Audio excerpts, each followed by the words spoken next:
Get ready for the Dirt Life Show with your host, George Hamill. What is up, guys? Happy Monday night. We have episode 122 of the Dirt Life Show tonight. We are going to be talking about the history or the lineage of off-road racing. We have some fantastic guests for you guys tonight, but we want to make sure that you guys chime in and join us. Tonight's going to be a really special night for me because I got a lot to learn about the off-road world. I'm a big side-by-side guy, but now I'm going to try to see if I can venture off into some of these other genres of racing. Sitting to my immediate left, we got none other than Bob Bauer. He's a 7-time Baja champion. What you said before, Bob, was that that's not the number that matters. Well, the number that matters is you guys are watching a fellow here who has lost the Baja 1000 24 times. And I'll tell you, that'll make it tough. But give yourself some credit, though, because you've done a fantastic job racing desert, and I'm really happy to have you here. I've been able to share co-hosting duties with you at places like the Mint 400, but now it's my honor to have you here and tell a little bit about your story with some other fantastic guys, too. Well, you want to hear about my story? Yeah, absolutely. It's not that good. I started out as a child. No, actually, truth be told, that's exactly when I started out, George. I was 8 years old. And I haven't forgotten this because it all kind of came back to me when they inducted me in the Hall of Fame. I was 8 years old. I was downstairs in the living room paging through, I think it was a Motor Trend or a Car and Driver, one of the car books. Just like all of us kids do when we're little, page through the thing. Yeah. And I just, on the ground there, and I was reading this story about the Bill Stropp Lincoln Mercury teams running the Panamericana Carrera, or the Carrera Panamericana. And I was kind of putting my hand, and I thought, whoa, that's just like the adventure. Yeah. I just, and it stuck with me. I said, if I could ever, that would, but no, there's no way. Later, I met Bill Stropp. And so it's like the light just sort of like glimmered a little. So not to stop you right there, but that's exactly what we're trying to talk to the audience about tonight is that same dream or glimmer in your eye when you're young, right? And it's the lineage that makes it what it is today, but it's also the lineage that gives the dream to people that don't know about off-road. Well, I think in the early years, if there are early and late, you don't know what's happening. Off-road is still pretty new, man. As much as we think it's got all of this grandeur, it's pretty new in the whole scheme of things. Let me get through some of these sponsors and stuff so we can have Amy and everybody join in. Yep. So first of all, I want to thank Bob for coming in. Bob is actually he's a media personality, and he was a Off-Road Motorsports Hall of Fame inductee. So congratulations on that, Bob. We really appreciate it. So, if you guys have any fun stories about Bob, too, feel free to share them, man. Let us know. This is the dirt show, so bring the dirt. You know what I mean? Exactly. So we're at IMG Motorsports. We always want to thank those guys for letting us hang out here. They're doing a fantastic job getting all your guys' cars ready. We saw a bunch of people getting them. Oh, look, Amy Lerner just joined us. She's going to be one of our guests tonight. It's cool to see all of you guys have trust in IMG to get your cars and everything done down here. One of the things we want to do, we just mentioned Amy Lerner. Amy Lerner did a documentary called One More Win with Rod Hall. Correct. Fantastic human being, very good friend of yours. Yes. We're going to talk about him and the documentary a little bit tonight. We want everybody to go watch that documentary. I watched it myself. Fantastic. It grabs you. Oh, my God. It was like, for me, it really sunk to my heart because I was like, these people and this connection that off-road brings is just phenomenal. But we're going to talk about that a little bit more tonight. And I want to dedicate this episode, just like you guys saw in the intro when you guys watched it on Facebook and YouTube, to Rod Hall. His memory is still living with us. A lot of the things that he did in off-road are still living today. Unfortunately, he left us in 2019, I think it was. Yeah, I believe so. So we're going to miss Rod very much. He was a fantastic human being and great for the sport. So we're going to dedicate this episode to Rod. And one of the things that I was thinking about in the research for this show was, as much as I really understood what was going on with the off-road world, I understood that it connected with me because I'm a guy that likes progress. I like to see things grow. Okay. I like to see things move forward. And just like this show, I didn't know what I was doing when I started this. Kind of like you. You just got thrust into the media stuff. You see progress now. You grew with it. Well, you did the same thing when you first started racing off-road. Yeah. Every guy that we're talking to tonight, the girls that we're talking to tonight, all of the people that we have here in our audience, all of them are doing the same thing. They're growing and they're progressing in their racing. They're progressing in their, fun times that they're having out at the desert. And I thought that was pretty cool because that's what connects us all. You know, whenever anybody starts anything, unless they've been to a school to go there, you don't know what you're doing. Absolutely. You know what you'd love to do. You maybe had an idea of what it must feel like, taste like, sound like, whatever. But we're all rookies. Yep. And I'll tell you this, George, it's something that hit me sometime about halfway through my life. I think it was after I'd spent 20 years at BFG and went out on my own to do stuff. I turned into a guy who just loved to be a rookie. Give it a chance to fail. Try something that you haven't done before, something you don't know how to do, and risk failing it. Yeah, 100%. You know, and sometimes you do. Most of the times you don't. I think it applies to off-road racing. It applies to life, too. Yeah, Wyatt Hastings just chimed in. He said, we're all trying to make some dream come true. And that's right. Yeah. And I feel like when the pioneers of this off-road culture that we're talking about, and we're going to learn a lot more about it in today's episode and further episodes as well about the lineage of off-road, but there's no way to pave the way if you do know what you're doing. You have to pave something that's unknown, right? And that's what you guys were doing at the beginning. That's what guys like Walker Evans were doing and Ivan Stewart, all of these different people that were founders, we'll call them, of the culture. They had zero idea what was happening. Some of the fun stuff that Bob's going to show you guys tonight is like maps and stuff. Caden McCachran just said Bob is the best. Hey, Caden. So we're going to show you guys some of the like maps that started out. Bob also was influential and the creator of, what was the program called when you started doing the maps for BFG? Well, it started out as my own little enterprise for me. For I was racing and I didn't want to get lost, and there's a big story about how we got lost and my wife nearly threw me out. Uh-oh. Blah, blah, blah, blah, blah, blah. I guess on. We got a lot of time for that. It's called the BFG pitting program. Yeah. Pitting came first, and all it did really was organize the BF Goodrich teams into such a cooperative force. Right. They could pit each other. A team works better than one person? Absolutely. Well, when you have 6 teams, they had to set up 6 systems of pits, and that cost money. And we said, why don't we combine everybody? Just make sure no shenanigans happen in the pits. So let the race happen on the race course. Everybody get together.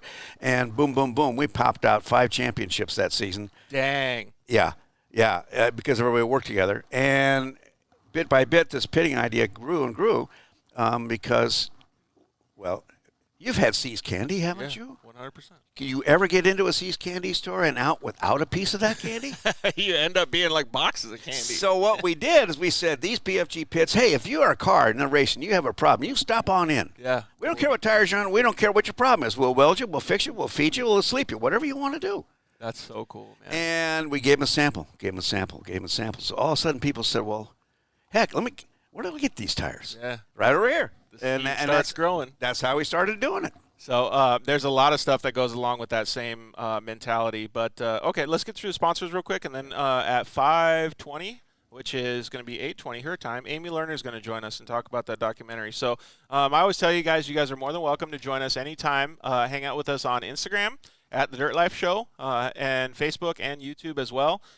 We broadcast from all 3 different networks, Mondays at 5 p.m. We have fantastic guests on, so you can hang out with us. If you can't, make sure you listen to the show, share it with your friends. There's no payment for the show. We bring it to you free. We have good partners that partner up with us, but we really like you guys to share the show so we can make this thing grow and we can keep it going for you guys. Does that mean I can't tell them what I'm paying you to have me on? I wish that we were getting paid. I actually had somebody offer to pay to be a guest on the show, but I guess that means we're doing something right. Yeah. But yeah, thank you guys for joining us. You guys are our lifeblood. Without you guys, we couldn't have anything. Shout out to Solderweld. Yeah, thank you to the guys over at Solderweld for supporting the show. But yeah, please get interactive with us. Always chime in. Send us direct messages. Let us know what you want to talk about. And please let us know what we can do better, too. It means a lot to us to be able to bring you guys this show. So thank you to you guys over at KMC Wheels. Please stop by your perfect timing with the KMC Wheels in the background. So please stop by your local 4-wheel parts dealer or any of your local off-road shops, Discount Tires, wherever it is, and buy some KMC wheels because they sponsor the show, and we want to make sure that we're giving back to them. Justin Chasen, what's up, dude? Thank you guys over at Motul. Got my Motul shirt on today. Got some Motul oils here too, and the Shine and Go. So basically, if you go on an off-road race like the Baja 500, you can wash your car afterwards, spray this on, make sure your truck, vehicle look brand new, man. So That could be a shower in the truck. I mean, you dude, just take care of yourself. It totally could be, and it smells so freaking good. It smells like bubble gum. So thank you to guys over at Motul for sponsoring the show. Please go down to your local Cycle Gear or your local dealership and buy some Motul products.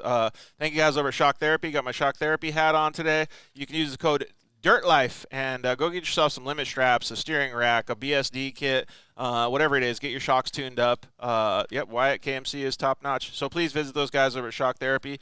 Wednesday, we're going to actually be over there in Phoenix at Shock Therapy doing a shop tour, so you guys can expect some cool content from there. Thank you guys over at EFX Tires.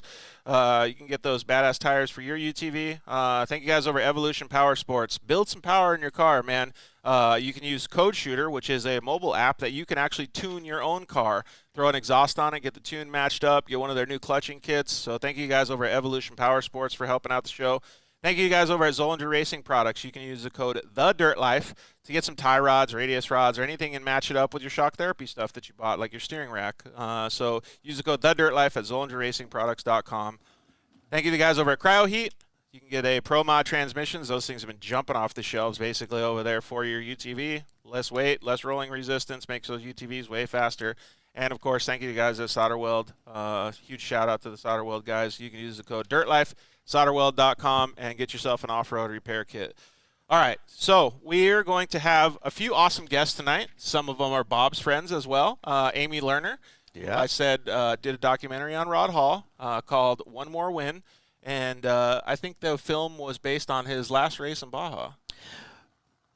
The build up to it and through it. Okay. So A lot is about what led him to that point, so that you got the history in the movie and everything else, and it became important that he get that one. Here comes Amy right now. Before we get Amy on, it looks like Art's saying what's up to you. Hey, Art. Let's see here. All right, let's get Amy on the show real quick, and then I'll introduce our other guests as well while we're waiting for Amy to join. So we are also going to have Jeff Furrier from UPR Offroad, a legend in off-road racing as well. Yeah. He's going to join us a little bit later. And one of your buddies, Roy Ward, is also going to join us. Yes, so both of those guys know more about off-road than I'll ever know. So it's pretty cool to see. I'd like to welcome Amy Lerner to the show. What's up, Amy? How are you? Hi, thanks for having me. And hey, Bob, how are you? Doing good. Welcome home. Yeah, thanks. I'm a little bleary-eyed. I just got back from Saudi Arabia yesterday afternoon. So. Yeah, that's what I'm thinking. Did you have to fly? Did you fly over Russia, or did you have to go around? Actually, unless my geography is wrong, we kind of go under. Under. Yeah, and then they pop up after that. Yeah, it was not a concern. Okay, good. Well, so Bob, I don't know Amy that well. I've just talked to her a few times on the phone. So, Amy, can you please tell us a little bit more about your connection to off-road? Sure. I actually started in off-road about 12 years ago in an all-women's navigation event in Morocco called the Gazelle Rally. Oh, yeah. Yeah, it wasn't anything I had done before. I read about it in the New York Times. Went, thought, gee whiz, this is way too much fun, and found more and started getting into racing and cross-country rally. And along the way, Rod Hall, who was my first off-road driving instructor, I say, called me Leadfoot that first lesson, and I don't think it was a compliment. Not when it comes from Rod in a school. Yeah, I didn't, honestly, I had no idea who he was at the time, didn't know if he actually knew what he was doing, but he was a great guy, and I, realized in hindsight, an amazing teacher. And we, over the years, were friends, and he became a mentor to me, and we did some events together, and that was how the film idea, came to pass and my own history.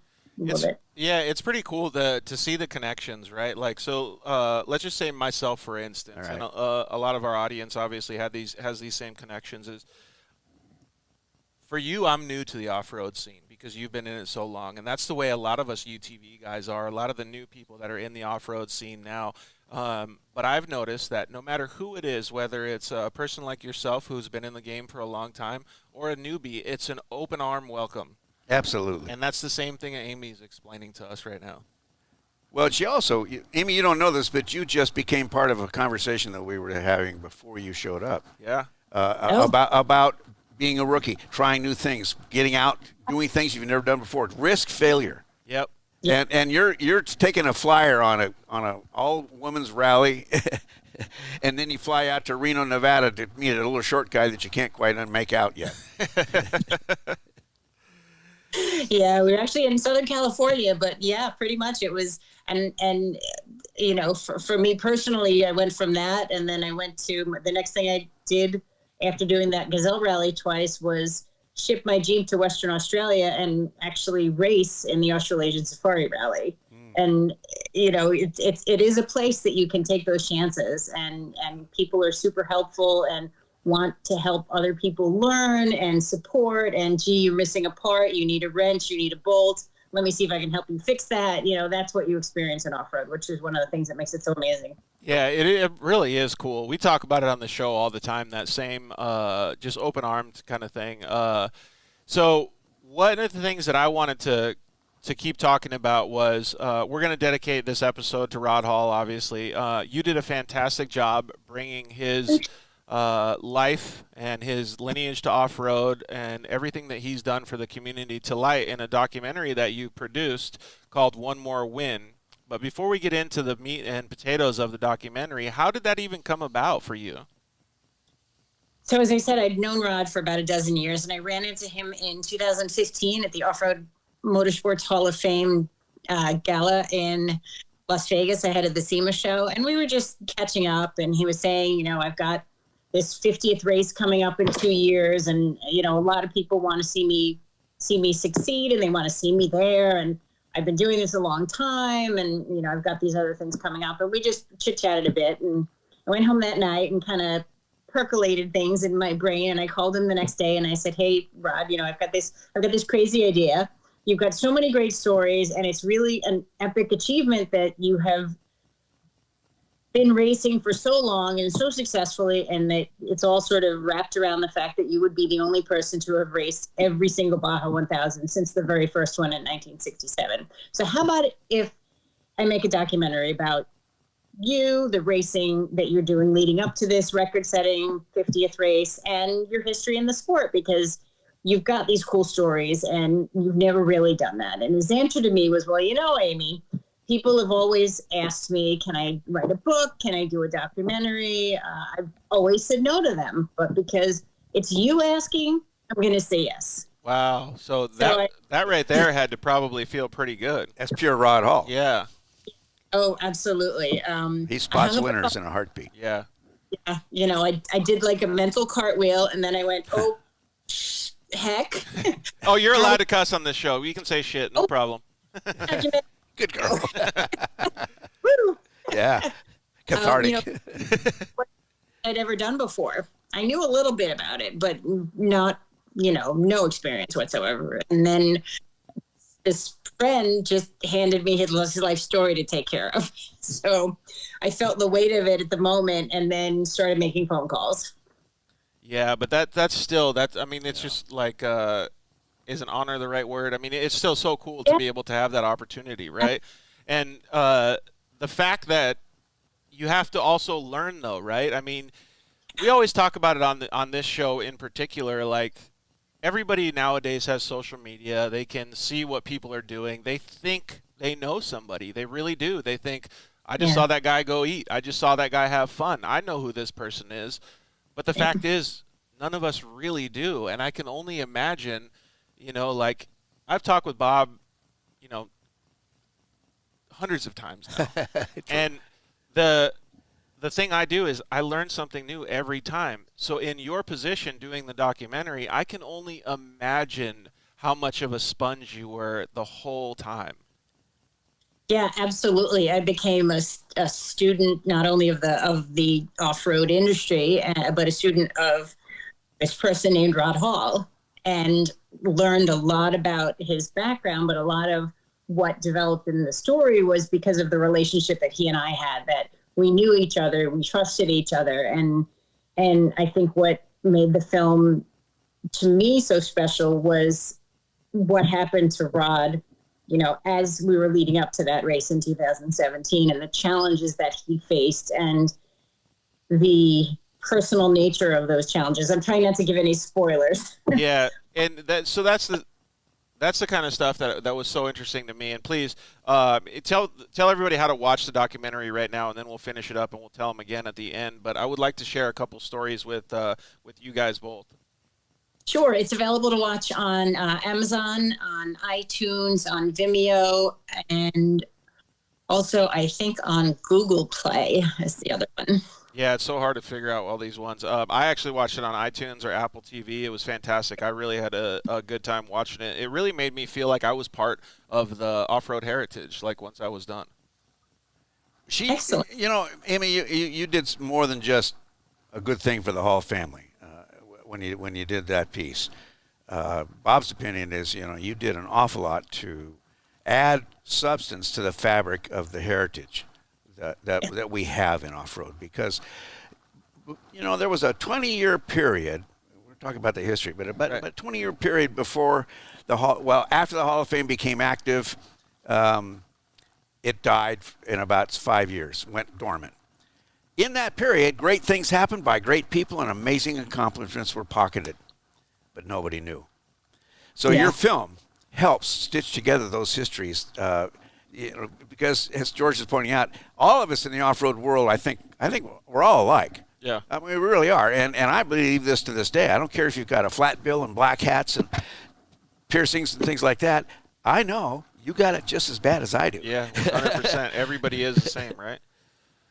Keen Racing says, let's see the Hall of Fame ring, Bob, close up to the camera. Can you put it at that camera right there, Bob? Yeah. I have to lift it up. Oh, God. Let's see. Does this? Yeah, there you go. Let's see. I'll get it aimed. There you go. That's a good-looking ring, man. Well, it helps to be dyslexic, doesn't it? Oh, that thing is sweet, How man. close will it focus?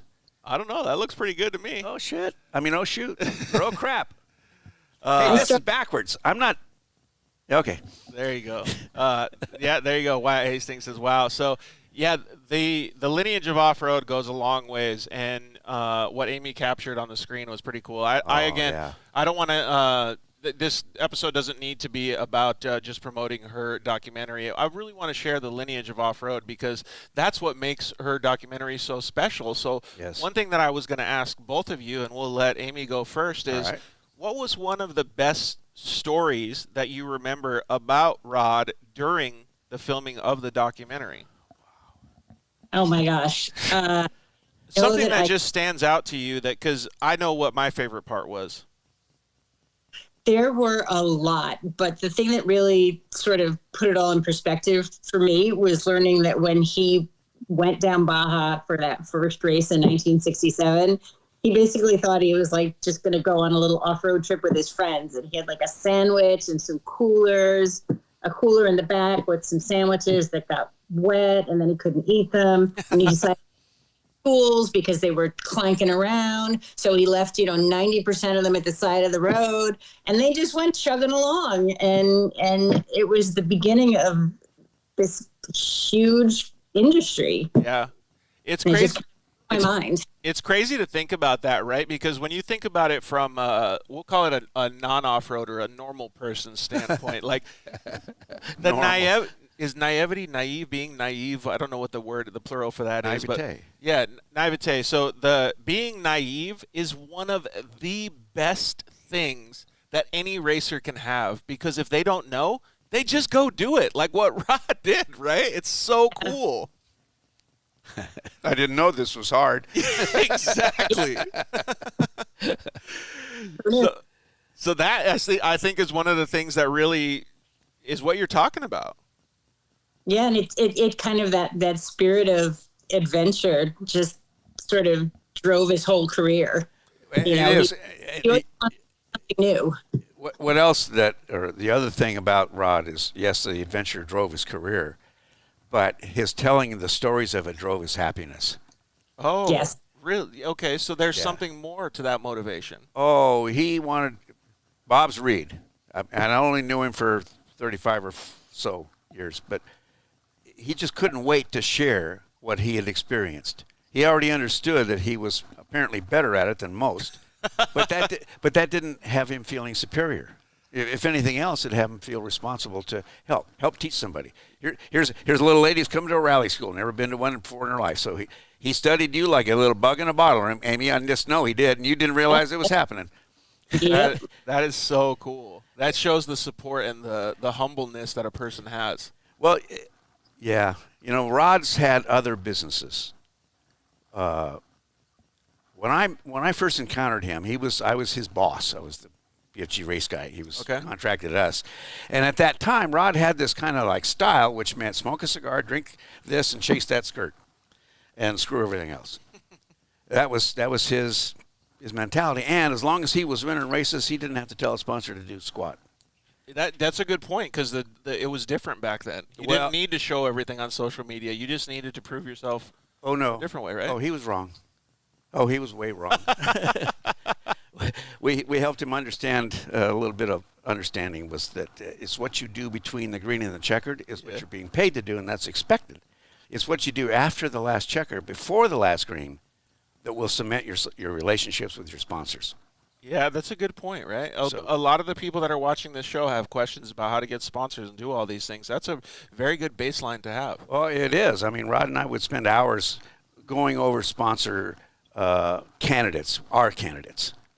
And I don't know what I'm doing. I'm just Bob. But I figured, well, if I want to know about somebody, let's look them up. So in those days, you'd go to the Dun & Bradstreet books and look up the businesses because we didn't have the internet. Well, that's kind of what we were going to talk about, and Amy brings light to this by providing us a documentary that we can all watch now. But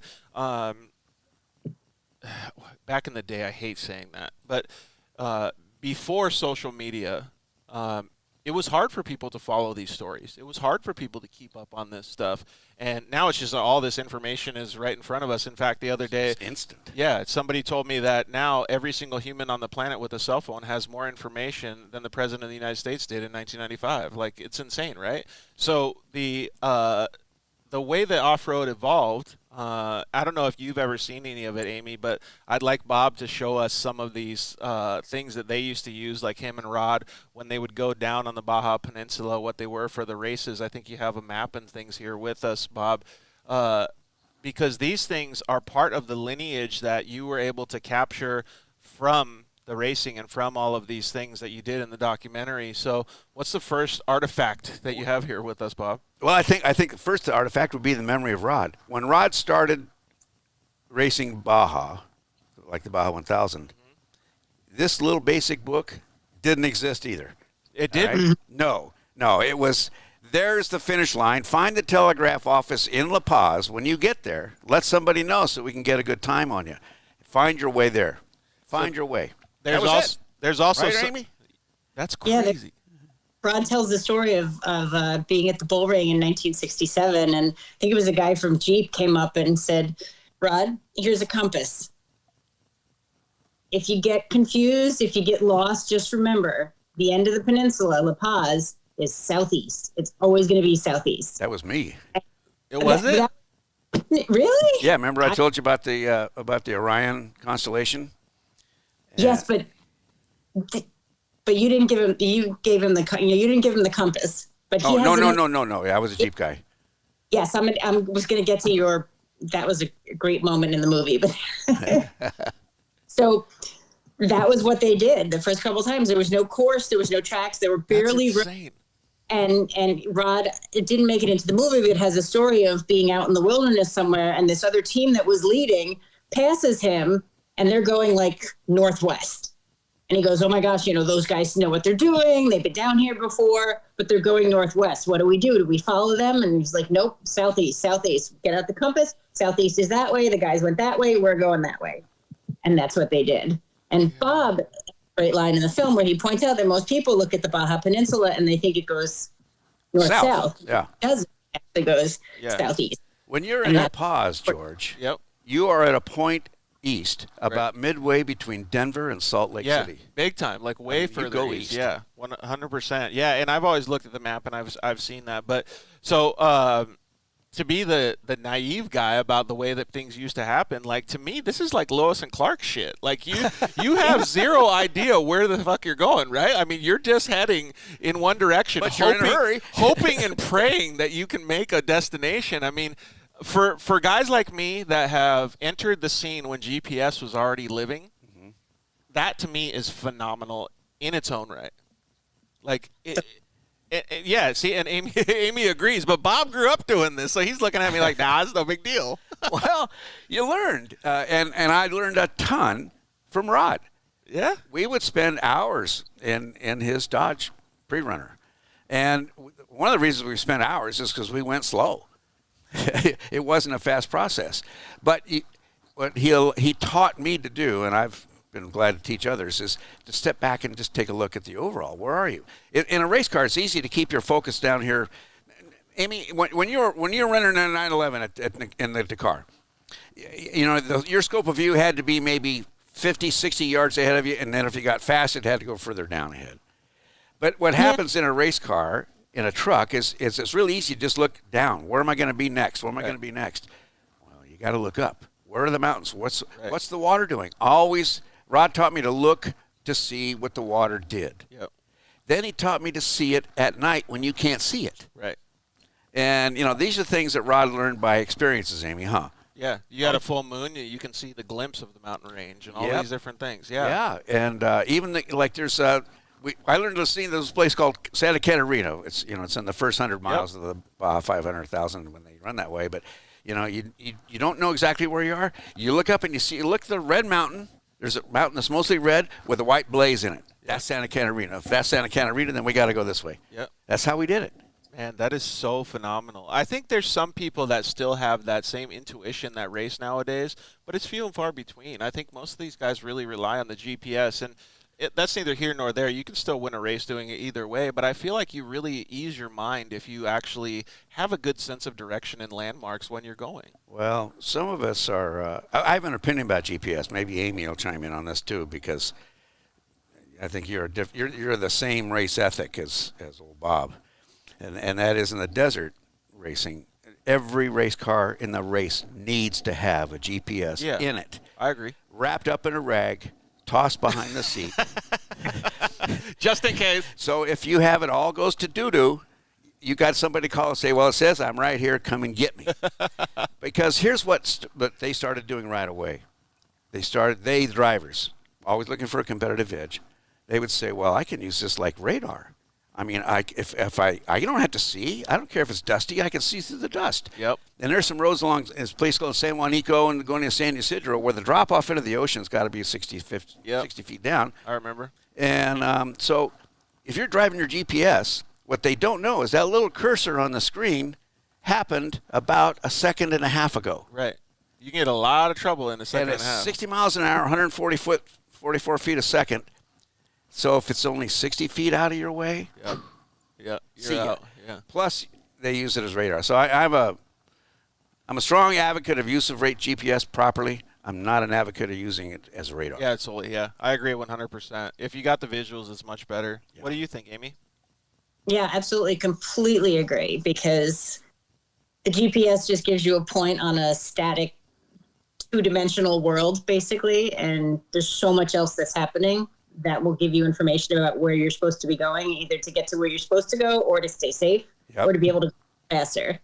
So you absolutely have to pay attention to what's going on around you. It never hurts to look right outside the race car. Yeah, exactly. Never hurts. So some of the stuff that you did, and the reason that Rod would, I guess, allow you to be part of his documentary and the filmmaking was because you do have some racing and background behind you doing these different rallies. So what was some of the funnest rallies or races that you've done?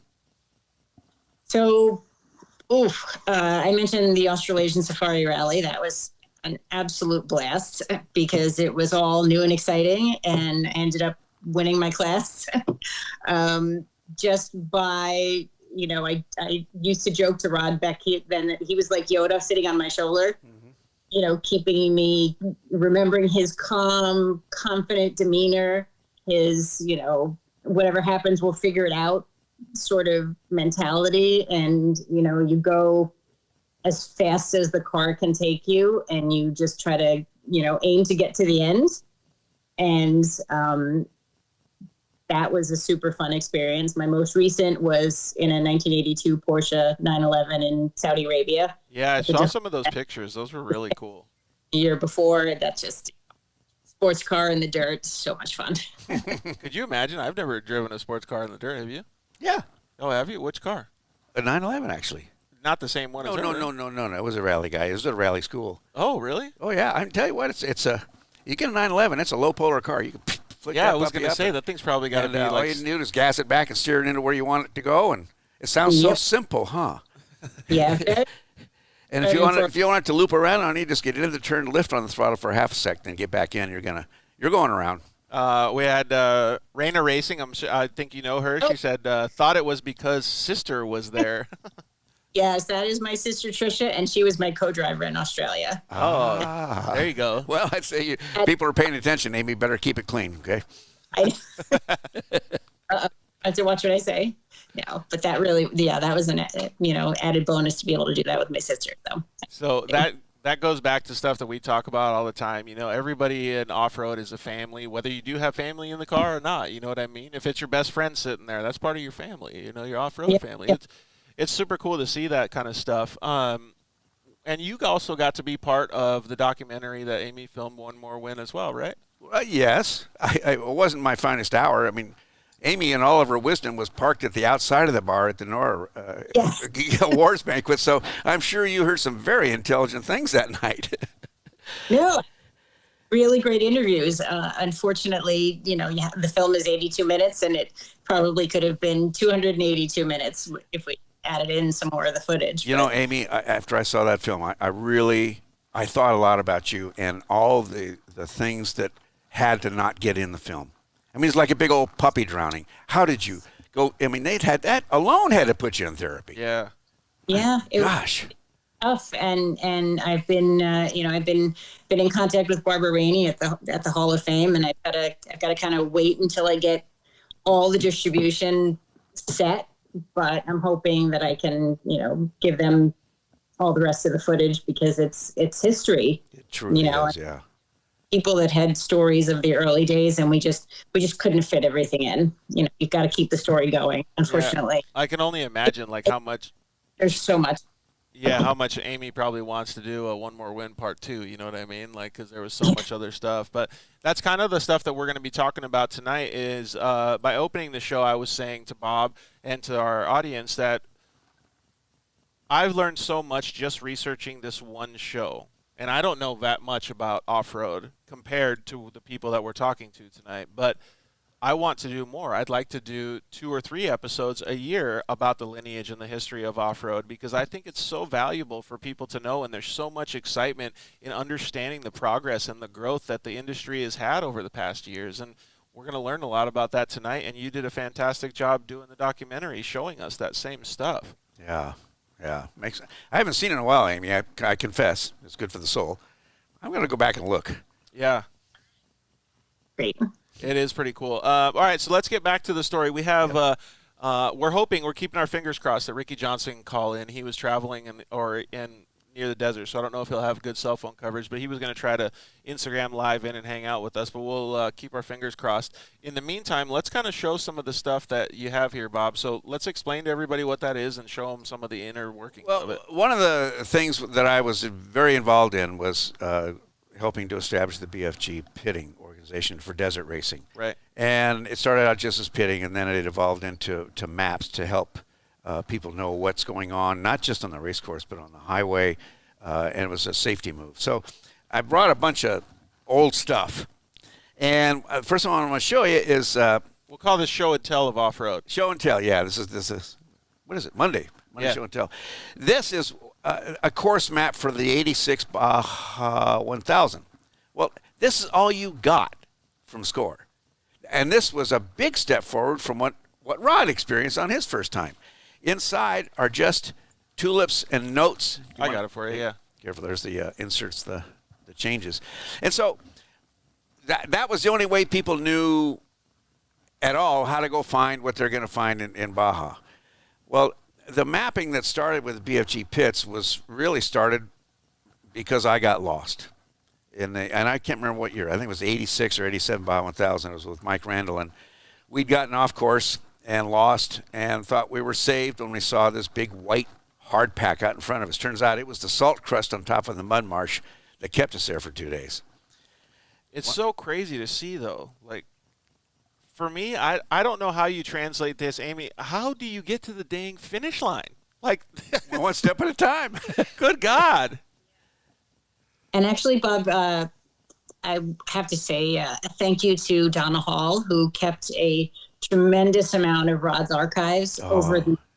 And I took the boxes home with me and went through them and found some real treasures in there. And one of them was, I don't think it was 1967. It might have been a couple of years after. But created your maps, and it was basically just a hand-drawn map of the peninsula with a line that went down it and approximate dots for all the towns and the distance it would take you to get from town to town to town, because you would have to go from town to town to town because that would be the only place you could get gas. If you missed the town, there were no other gas stations, and that was basically how they planned the race route back then, where you could get the gas, and that was it. Yeah.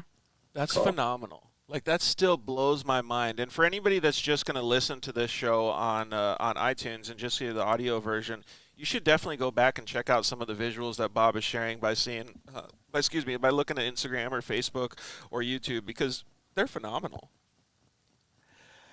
We didn't know how bad we had it. I mean, this was like, oh, cool.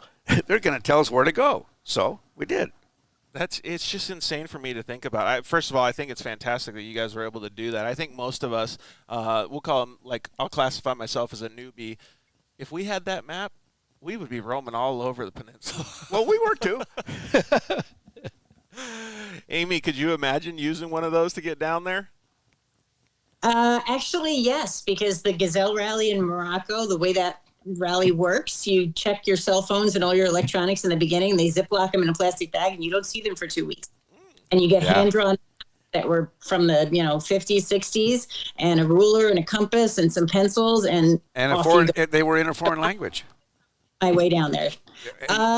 Maps, I think, I don't even know what language the maps were in, but most of that rally was in French. But good God, that is so crazy for me to even think about that stuff. But I do think that, like, big fan of exploration. Yeah. So I do think that was one of the things that probably drew you guys to it. Well, I know. I don't think so. I think the exploration was just a necessary evil. You had to figure out where you're going to go. That makes sense. The adventure, Amy brought it up first. I think that word is right, the adventure. Yeah, and then there's that three-letter word that I believe to the fiber of my core has driven the off-road racing world from the very get-go. 3 letters, F-U-N. It's just fun. Yep. And if you, and we talk about family. Here's how it starts. Have you ever been to the end of the race where people aren't busy talking to each other even though they don't know each other? No, everybody's so hyped up. Yeah, of course. And so that's how you get to be friends. And you say, oh, man, I went through the same hole, or I hit that rock, or you put the rock in front of me, or any one of those things. It's just you're so excited to be around other reprobates that did just the same thing for the last 2 days. So give me more. That's crazy. Well, one thing that you just mentioned that just came out of your mouth was last 2 days. That's usually a 1,000 peninsula run. When it takes 2 days, but how much longer did it take you to do these things than it would today? Like, the modern trophy truck with GPS is like a freaking rocket ship. Well, you might be surprised. Really? Yeah, I mean, the averages have been 60 miles an hour, 59 miles an hour, 62 miles an hour for years. Really? For years. I can't explain that. When Robbie and I overall did an 89 in the Venable Ford, we clipped off an 18-hour, 4-minute run. Really? But our time was still in the 60s, maybe 59. When the Simons did it in 92, right in the 60s. And that's insane. we could take a look back, and I don't know if we'd find out what Luke did in this year's Peninsula run. But I'll bet if it's over 60, it's that far over. Really? Yeah. Wow, that's crazy for me to even think about, man. Amy, that's phenomenal. yeah, and that's the trophy trucks. You still have the more production-y classes. Right. Will take 30, 35 hours. Absolutely, yeah. Of 32 or 36. My winning time in 17 when we won, I think we had a winning time of 31 hours and change, and we beat the other guys by 5. Good God, man, that's insane for me to even think about. And well, I guess the craziest part about that is that it hasn't changed that much. You know, all of us think that all this technology and all of these things are doing it so much different, but the matter of fact is people do some pretty amazing stuff in pretty amazing vehicles from the start until now. Yeah, you shouldn't be surprised though, George. I don't know. It kind of does blow me away, man. It's all mental, and look at what you've put your body through. Oh, and all the mental stuff that. Who we got there? This is Roy Ward. He said racecourse roughness is a major factor. So, yes. But thank you for the compliment, Bob. I do appreciate that. But I mean, it's all, you know, if you have to use it, you have to use it. And once you use it, you know how to use it. I mean, once you use it, you know how to understand it. Right, and then you Mental can also toughness. and you can also adjust. You know, human beings do some amazing things, right? But the fact is it's still so crazy for me to think like I've only been down to Baja and been really integrated with it twice. And so for me, when I understand this stuff, it's brand new compared to what you think. I see. And when I see these things, even in the modern day, Right. it is phenomenal for me to see any person in any vehicle get to that finish line.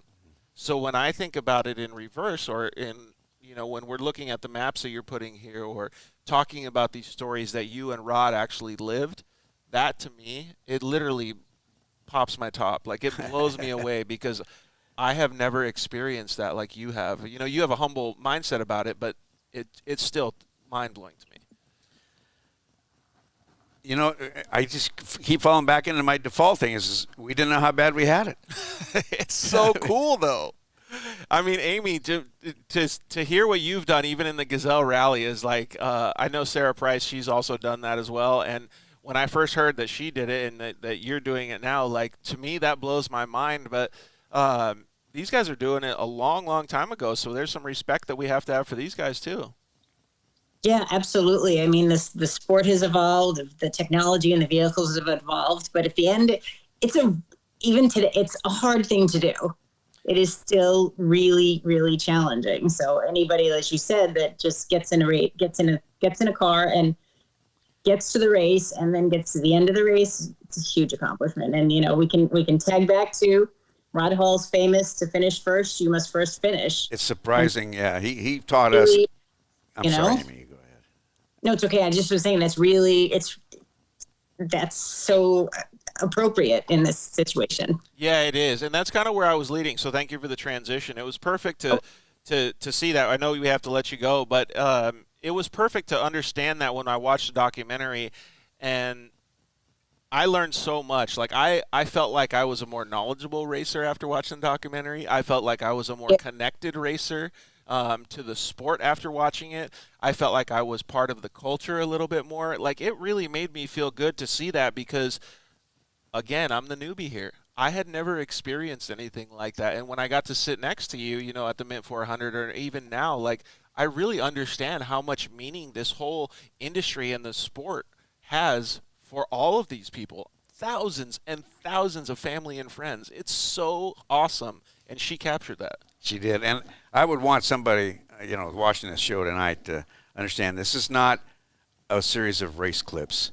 You know, it's not a Desert People video. Right. This is a deep dive into understanding what was behind the man and what made him go and how he did it and the things he learned along the way that we could learn along the way. And well, and the culture too that supported him very much. Yeah. Yeah, it's super cool. So let's give them again a little plug and understanding of how they can go watch the movie One More Win. Yep, you can watch it on Amazon, iTunes, Vimeo, Google Play, and I think there are one or two other places, and I'm a really bad producer / co-director for not having the full list. But that's okay. I do think that most people will probably watch it on some sort of Apple device or like Google device. And the way that I found it was I just typed in One More Win how to watch on Google, and it popped right up. So onemorewinfilm.com is the website for the film. Oh, there we go. Oh, that's even more better. Social. Yeah, so go check it out for sure. You guys are going to learn a lot. It's really cool to be able to watch that, Amy, and I'm glad that I was able to communicate with you guys beforehand so I could check it out, because it really did. It really made my, it hit me in the heart understanding that. And it wasn't just because of the racing portion of it. I'm a big human guy. I love human beings in general, and it really hit me in the heart watching that thing, and I know it did you too, Bob. I'm that way. Yeah. So thank you very much for joining us, Amy. Really appreciate it. You got anything else that you want to talk about before we let you go? No, I just wanted to say thank you for your impressions of the film, and it was a long time for filming, and it was also a long time in edit, because the racing biography I kind of thought I was going to make in the beginning turned into, as you mentioned, something much more human and personal, and very, very private struggle that just one man, who could have been any man, went through, and I wanted to capture all that and convey all of it. So makes me really happy to hear that your impressions were. Oh my God. Yeah. And the life that just turned that way, right? But the capturing the human emotion and stuff that you did is fantastic. Like you couldn't ask for anything more. So good job with that. Bob, anything else with Amy? I want to thank Amy again. I keep thanking you for bringing this great piece of our heritage out where people can. You've preserved it, so generations forward can realize they're part of something bigger than what they just did Saturday. Yep. Yeah, 100%. Such an amazing community that, as I said, I got into it because I loved it and it was fun. But then to really get a chance to meet so many people who had such an impact on the lives of just so many people, just by doing what they loved and doing what they did and sharing it and talking about it and helping people and furthering the sport. So it really was an amazing community to be a part of, and it is a spirit that's special. So I was happy to have it capture it. 100%. You did a fantastic job, and in like I said at the beginning of the show, in loving memory of Rod Hall. And thank you to him as well for letting us be a part of that portion of his life. So, yes. All right. Well, thank you very much, Amy. We really appreciate it. I'm gonna go do the same thing Bob did, and I'm gonna go watch this bad boy again. Yay! All right. Well, we're gonna go to commercial break. So thank you very much for joining us on the show. I'm glad you got home safe. Take care. Thanks. Hang in there, Amy. See you down the road somewhere. Well, I'm sure we will. Okay. So cool to see and hear the passion that she had behind her creating this documentary, first of all, but the passion that she has for racing and for life in general, right? Because that's what gave her the opportunity to with Rod. I'm thinking about what she said is that she discovered this man, and he said, well, getting old, and whatever it was he said, I know his scripts. I'm getting old, getting tired. But when she went home that night and it started eating on her. Yeah. And I think that's probably, it's great to see somebody find out this, holy mackerel, I got a tiger by the tail, and it's finally happening to me. Yep. Good for her. Yeah, it's pretty cool, though. And she understood the level of opportunity that she got. Okay, so what time is it now? It's 5:54. We're going to take a quick commercial break. So all you guys on Instagram, you're just going to see basic black air right now. So we're going to go take a quick commercial break. You can watch the commercials if you want over on YouTube and Facebook, but we will be right back.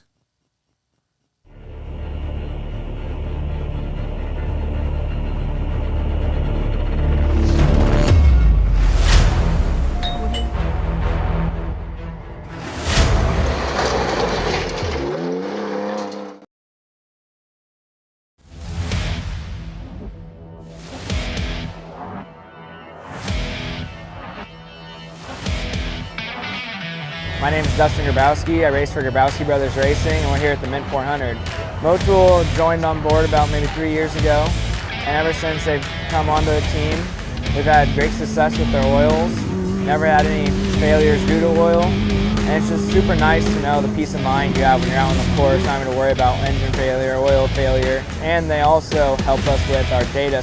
We pull samples out, so they can just let us know what we need to focus on for prepping. We ran it on the dyno, figured out which oils work best with the motor, and it just helps out huge.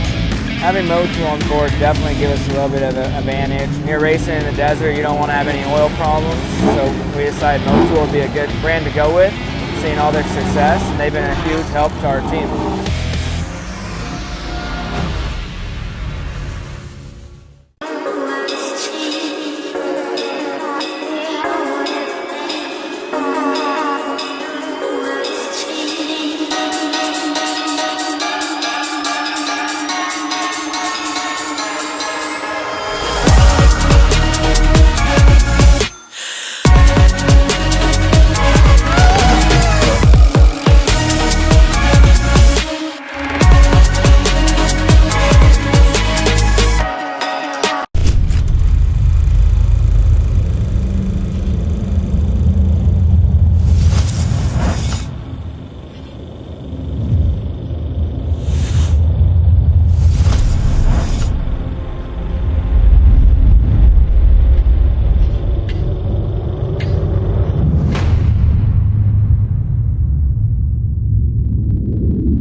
Testing tires out. I was born ready. Let it rip.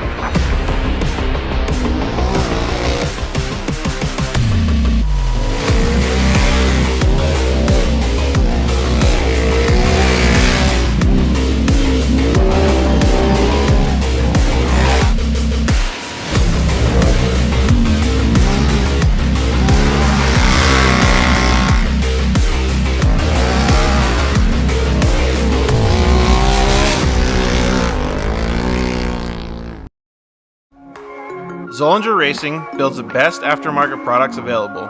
Products for your UTV or snowmobile, including billet radius rods, billet tie rods, billet steering knuckles, billet steering racks, alternator kits, and much more. All manufactured in the United States in-house at their headquarters in Nibley, Utah. Travis Zollinger and his team test in some of the most brutal conditions, racing in places like the Best in the Desert Mint 400, Ultra 4 King of the Hammers, UTV World Championships, and many more. Visit ZollingerRacingProducts.com and use the code DIRTLIFE to get 10% off your next purchase, and join us on social media at Zollinger Racing Products to see our products in action.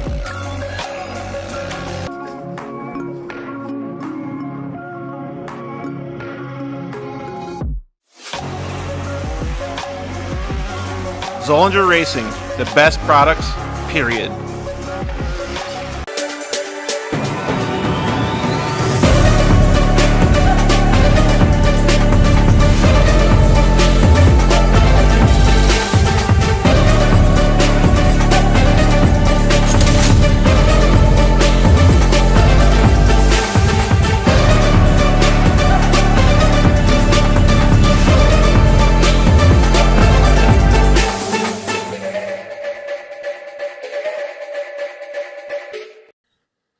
Yeah, finally, we got Lance from Solderweld in the studio. Thanks for coming down, bud. Hey, why don't we just record a commercial now? Yeah, why not? So good to be here, man. It's been a lot. I've trying to get down here forever, and I wanted to talk about the off-road kit. Dude, I love those things. I got it in my pack. Yeah, we're running hundreds of vehicles now running them, whether it's a UTV or some guy's got it in a backpack on his motocross. He's got everything he needs to make a fix right there on the fly, out on the trail, or in the desert, whatever it is. Well, since I've already used one, I kind of know what to use it for, but explain what it does. All right, so let's pull one out real quick. You've got your aluminum rods. Remember, they're rods, right? So, light torch, small torch. You can throw it in there or throw it on the rig with your flux. It decontaminates and cleans like let's say a radiator. You get a random rock chip runs through as you're racing. You get a rock chip in a radiator. You got to fix it right there, or you're out of the race. You can patch it up You can patch it up. It's all good to go. Yep, just like welding. Yeah. Also, as well with that, you've got a brake line fix. So with your flux, you can fix a brake line, stainless steel. And then your hot block, heat absorption putty. So it keeps you from getting burned, number one, as well as keeps the heat from traveling. So it's really nice. I've used this not even to fix anything, so that stuff works so good, man. Listen, it's easy. It straps in nicely so that you have everything you need in one little place, and you don't have to carry a big bag in it's the like a first truck. aid kit for your vehicle. Yeah, Chase trucks have it as well, so that if they need to make a fix on the fly, they can get it done and get it done quick and get you back in the race. Dude, those things are so cool. All right, so it's at Solderweld on Instagram, Facebook, and solderweld.com. Awesome. All right, thanks, bud. Appreciate it.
Welcome back to episode 122 of the show. Sorry to scare you, Bob.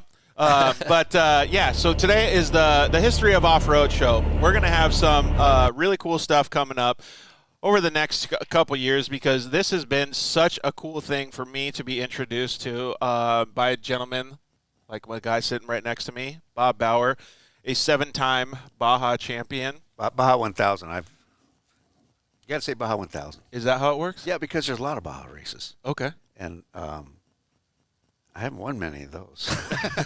All right, but that does credit for them I didn't get. I feel like that does sound pretty good. So 7-time Baja 1000 champion. Yeah. That does actually mean a lot to me. I mean, like I said before, when we went to commercial break, was just to see the amount of, I don't know what you want to call it, smiles, exhaustion, all of these things at the finish line of any Baja 1000, not winners, just finishers, Right. is insane. So kudos to you for being able to do that.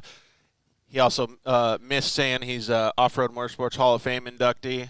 He's now a media personality for Off-Road. So Bob has lived a lot that we all have not lived, and it's really cool to have you sitting next to me, man. I appreciate it. So some of the things that I wanted to mention were we're going to have Rory Ward, Racers Only on Instagram. You can go check him out.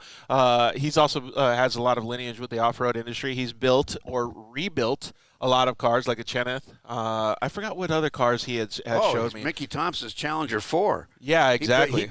He put it back together, restored it from just a pile of parts and a Hulk. So went out and won the Mint 400 in it. Dude, he's insane, right? Yeah. So let's show a couple of these. We're also going to get into some stuff that Bob has over here to his left. Some really cool stuff, artifacts we'll call them, from the off-road world. But I'm going to show you guys a few pictures here. So before I show them on screen, can you tell them or what they can expect when they see this? What car that is? Well, this is the Cheneth that Jeff used to be a Mark Stahl overall car. Okay. And Rory Ward and Jeff Furrier went together on this car, and they ran it in the Nora Mexican 1000, and the year escapes me, 13 or 14 maybe, somewhere in there. They'll tell us. Such a cool car, right? Let's see here what the next car is that he has. That's the Challenger 4. That's the Mickey Thompson Challenger 4. And, Mickey Thompson's cars were absolute beasts. Huge beasts. And they had some strange things in there. This thing had a suspension seat that actually hung Mickey in the air. Really? He had such a bad back, he had to create a different way of sitting in there so that he didn't kill himself while he went racing. That's crazy, right? This looks like a Class 1 car, maybe? Yeah, it is. This is... We need Rory for this. Yeah, so Rory gave me... I think that's a trophy truck killer after he painted it. Rory gave me some background on some of these things. So we'll let me open up the email here, so I can see what it is. But he said this car is, let's see, third restoration was a Dirt Tricks 252 Class 2 racer. That was from Arizona. Yeah, so this is a really cool car to see. And some of these restorations, I mean, they take years and years to actually go through, right? Well, especially for a guy who's doing it just for the love and out of his heart and out of his very own pocket. Yeah, super cool to see. And this one looks like, it reminds me of a Grasshopper race car. Super cool picture. What's up, John Lewis? Yeah, that's Ricky Johnson, Motors. what's up, buddy? Hopefully we can bring Ricky on in just a second here. This looks like the car that Ivan drove when he Ironman and got his title of a Ironman. Yeah, so this is the other car that we were looking at here. So we're going to get Ricky Johnson on here with us and hang out with him for a little bit, talk to him about the lineage of off-road. Let me see that for a second, that picture. Yeah, let me open it up. Let's count the shots. So now we are talking some off-road stuff with the man, Oh, no! the myth, the legend, the Ricky Johnson. What's up, buddy? How are you? Good, just down here in Ocotillo Wells. As you can see, it's a beautiful day down in the desert. Going to be doing some training for the Fox engineers. So I started this program a couple months ago. Was going to start last year, but then we got into the summer months. It was a little bit too hot. And so now we're taking six engineers. We go out and do everything from Jeeps to side-by-sides. We do 2 days of showing them what's going on because the people at Fox. Oh, no. Well, this is going to ruin the show.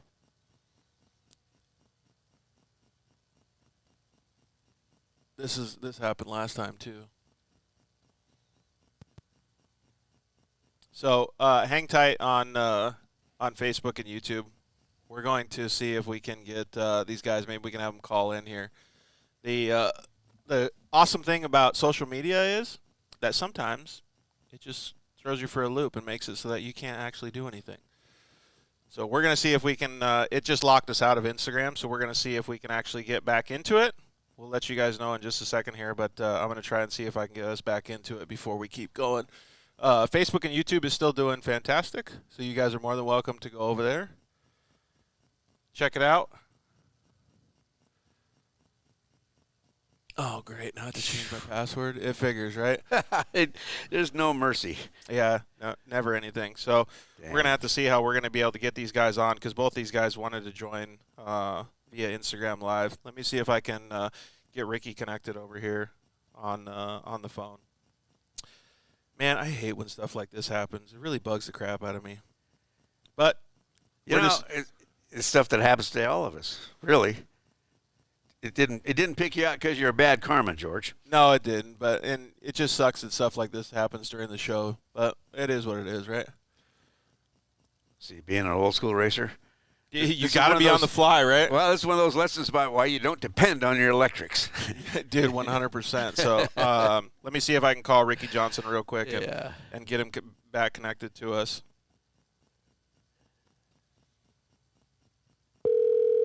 There we go. So sorry for all you got Instagram people. Please come over to Facebook and YouTube. Ricky's going to blame me. Out. Yeah. You blame me. Ricky Johnson, hey, bud, sorry. Instagram just decided that it didn't like us anymore, and it was going to lock us out. So thank you very much for joining us on the phone, dude. We appreciate it while you're out in Ocotillo. Oh, no problem. I was like, I didn't cuss or anything. I mean, it's kind of rare for me, you know. I figure we could drop a few cuss words, but no. You can say whatever you want around here. Yeah, that's right. I can say damn and all that good stuff. We'll get Bob to say darn it. We'll get him to really stretch out there. Risky. That's right. You live it on the edge, Bob. But yeah, no, it's so it sucks that we can't talk face to face. But anyhow, we're going ear to ear.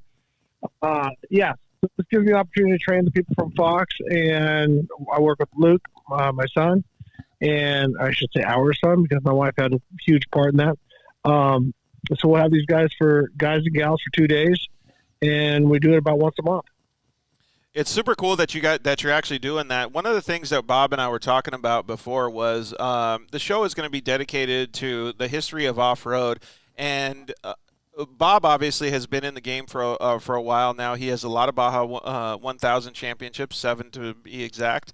But he mentioned something that was pretty crazy to me, Ricky, and that was the number that really matters was 24 that you haven't won. Yeah, I've lost the Baja 1024 times. But that number just makes me think, and right when you said it, it made me think, what does Ricky, like when did Ricky start, and what does Ricky think of those two numbers? So, Ricky, maybe you can tell us. Was yours first on a bike, Ricky?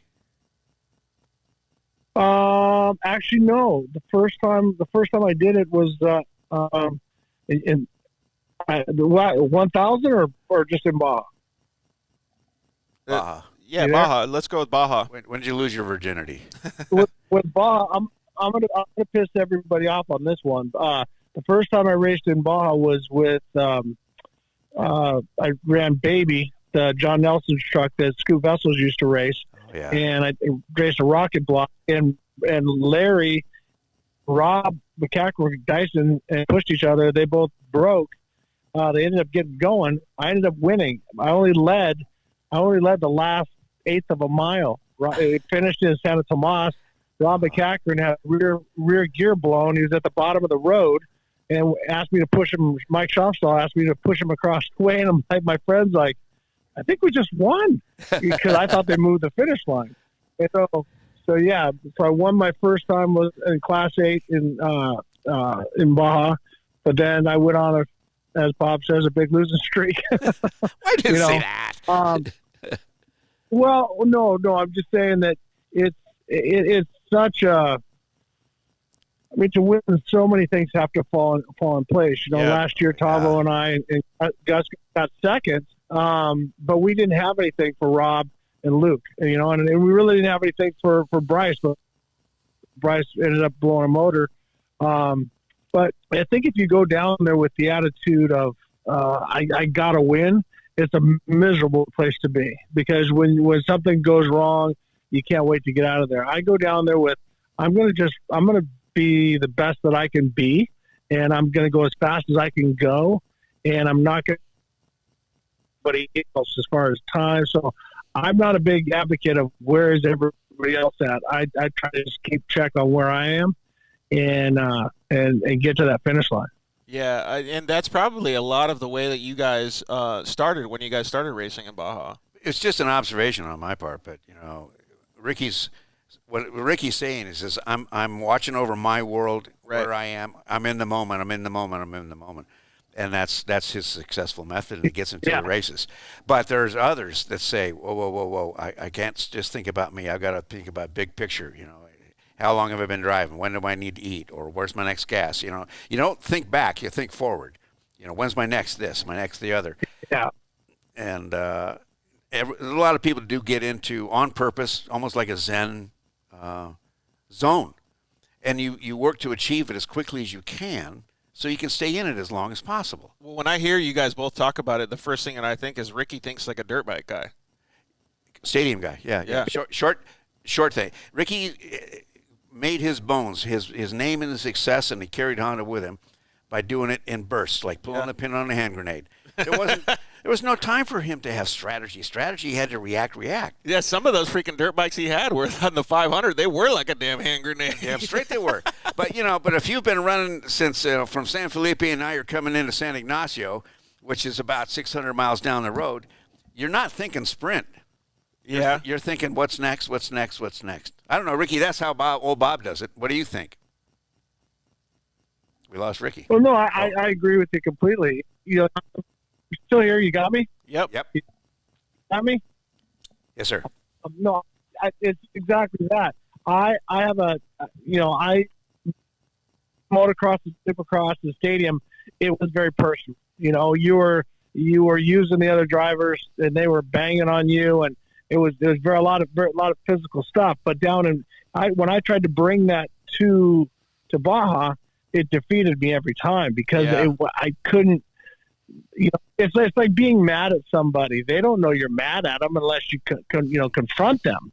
So just sitting and being pissed off at somebody or wishing bad upon them doesn't do any harm to them. It just frustrates you. So if you get too wrapped up in what the other drivers are doing, then you sometimes you either push too hard or you relax too much.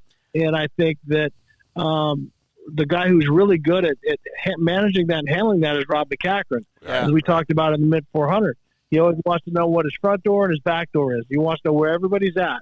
And I've been behind him. And once he gets in a comfortable spot, he'll relax. But he'll push hard to get to that comfortable spot, and that's exactly what he was doing with Kyle Jurgensen. And Kyle Jurgensen decided, I can't catch him. I can't make that minute. I'm going to just sit back and see what happens. And sure enough, he had a problem. It is crazy to think. It's always one of those things. It's always easy to think after the race what you could have done and what you should have done. But man, when you're in the middle of it, it's a bar fight, and you're just trying to survive. Yeah, you're hoping you got it right. I was thinking about the decision that Jurgensen made. He made it before he got into the race truck. Yeah. That's tough. That's tough, and it worked.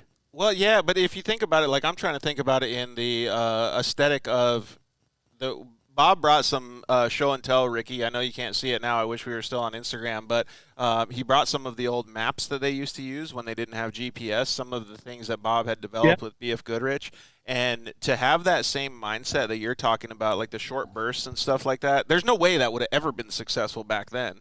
But you had to have a different mindset, and these guys charged it like nobody's business. I mean, could you imagine doing these races when, let's see, what's the date on some of these maps that you have? 1986 you have here? 86, yeah. 86, this is an article from 89. I don't have anything earlier because 86 is when we started doing it. Yeah, so Ricky, you were still racing motocross and supercross and stuff back then. Could you imagine having to go through a Baja 1000 with the limited amount of tools that they had back in the day? Oh no, I did. Because when I did that, it was 92 or 93. I think it was 92 when I did the 500. And I went down there with Larry Ragland, and we just drove. And we used AAA maps, how to get from place to place. And his memory was so good that you just remembered everything. There was no GPS. There was no. You just had to know where you were going, and the little score markings really helped out. And then as BFG came out with the pit books, and so that let you know where the roads, where you got up on a certain kilometer, turned in, and how far it was to get to the race course and stuff like that. Those are lifesavers for racers. And if you were lucky enough, if you were fortunate enough to get one of those books, you held on to it very, very tightly. Yeah, and because, as I said, it was the big deal. Those are what we're showing on the camera right now. I know you can't see it, but we're showing one of these official Course Mapper pit books that they have here. In fact, on the back of the back cover, it says Arciero Winery right on the back, too. It's crazy. Yeah, RJ, what he's holding up is the score issued course notes. Oh, okay, notes. From prior, before the race. This is what they sent you with all the tulips. And that's all we had. That's all. I mean, and that was an improvement over what it replaced, which was nothing.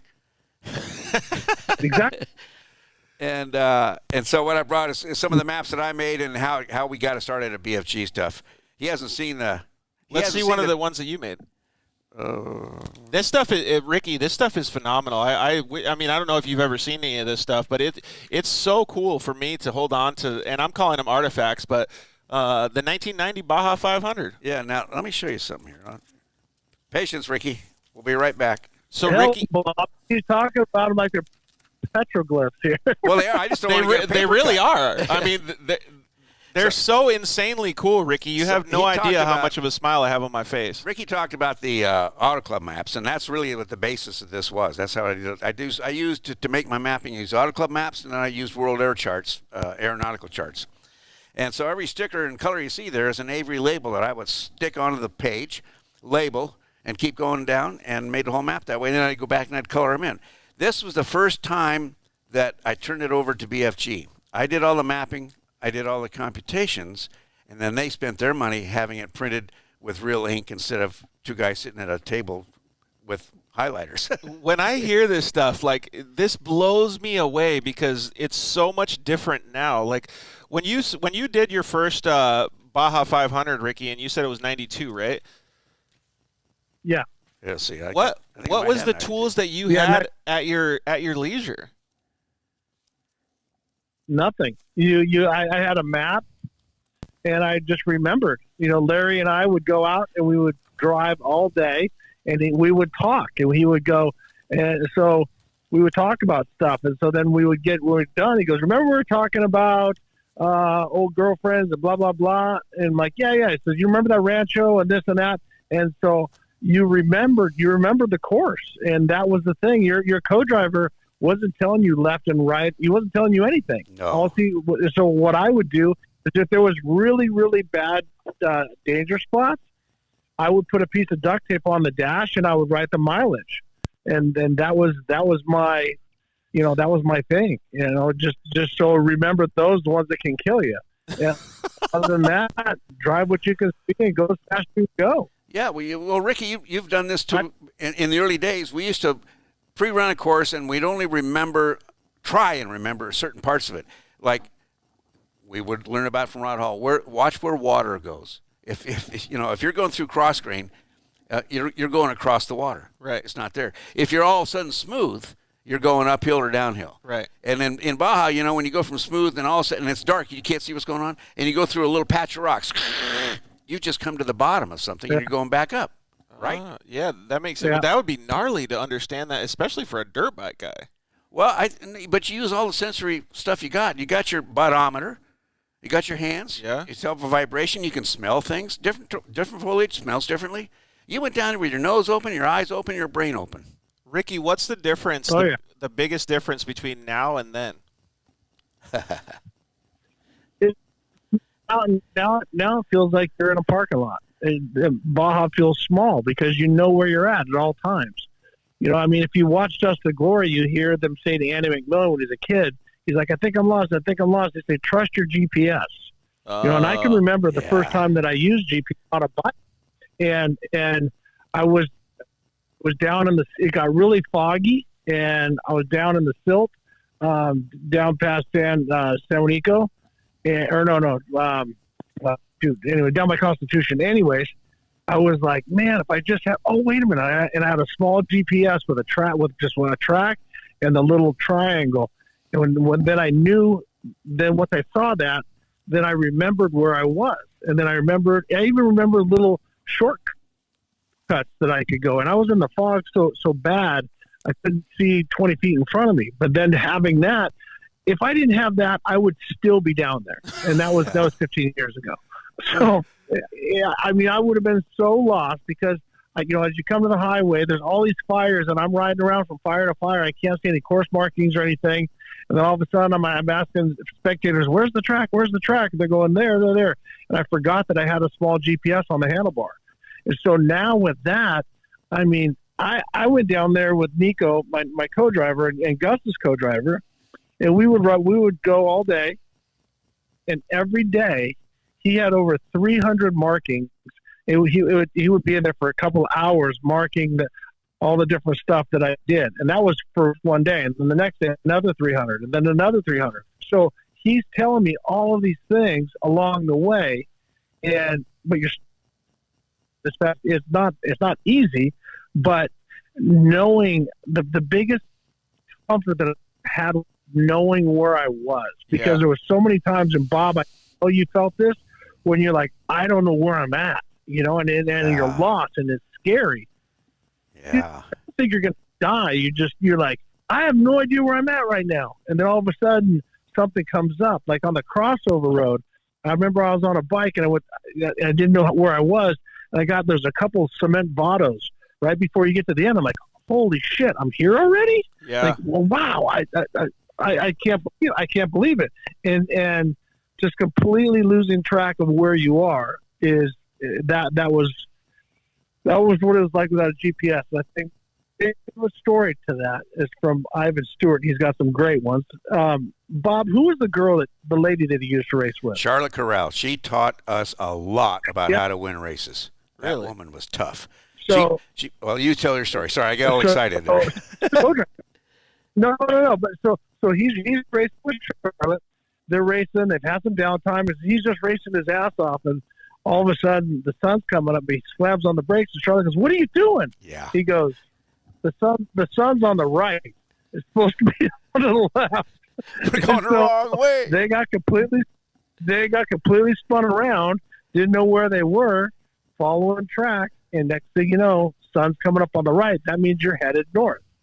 And that's the thing. And then you hear the thing about Jay and Robert out there, just going from camp to camp and trying to find stars to do all the different things. And, it was a different time. The big silt below San Ignacio. Bob, you remember that, right? Gee, many Christmas. The silt beds and the silt bed was high and the tide pools were low. High road, low road. Well, that scared the crap out of me every year, and I didn't have GPS when I first started riding bikes. I would come down into that, and if you were lucky, you had a moon, and I would go, okay. So hypothetical, the moon is to my left. When I get out of here, the moon better be at my left. If I'm not, then I'm on the wrong way, because there were so many different roads through there. And Bob knows this. That you could do. You keep the moon and certain stars, and you don't sit there and race watching them. But when you go into some gnarly stuff, you find them when you get out the other side. Well, Ricky, I got to learning the stars and the moon in the nighttime the hard way. Exactly what you described happened to Mike Randall and I. We got bad lost and thought we found our way. We were headed out. There's a white hard pack. I was saying to him, white hard pack. Let's go. Turned out that white was the salt crust on top of the mud marsh. Oh. And we had a big old Class 4 Jeep Honcho with a big old 401 in it. We made about halfway across before it got us to the axles. It took them 2 days to find us. Oh, shit. Yeah, and we didn't know where we were. Did you find a village or something? No, we had to stick with the truck. Oh, shit, man. And radio every hour for 2 minutes and, all that crapola. But that's what triggered the BFG maps. And that's what triggered me swearing. After that, I will never, ever not know where I am any day, any night in Baja California. Dude, That's where I learned to read the stars. necessity by design, Ricky. Well, in the November sky, the constellation Orion is up there. And his scabbard for his sword points not due southeast, but southeast enough. So if you see that, you know that's southeast. And Mike Randall and I were in a silt bed just south of Jesus Maria with Ricky, it had to be 4 or 5 guys. And we're all doing donuts, figuring we know where we're going, just make it a bigger mess. Finally, everybody stopped. They talked, and of course, everybody's got an opinion. It's this way, it's that way, it's the other way. And I looked up, I found my Orion. I said, Mike, there's the sword. That's southeast. If that's southeast, we got off course about 300 yards over yonder. Let's get in the go. Let's go. And we got it. We got La Paz. They stayed in that silt bed and argued all night long. And Judy Smith was one of them. Oh, man. That's pretty intense, man. Hey, Ricky, so let's change the subject just a second here. So what has been your favorite moment before you started racing off-road that made you want to get into it?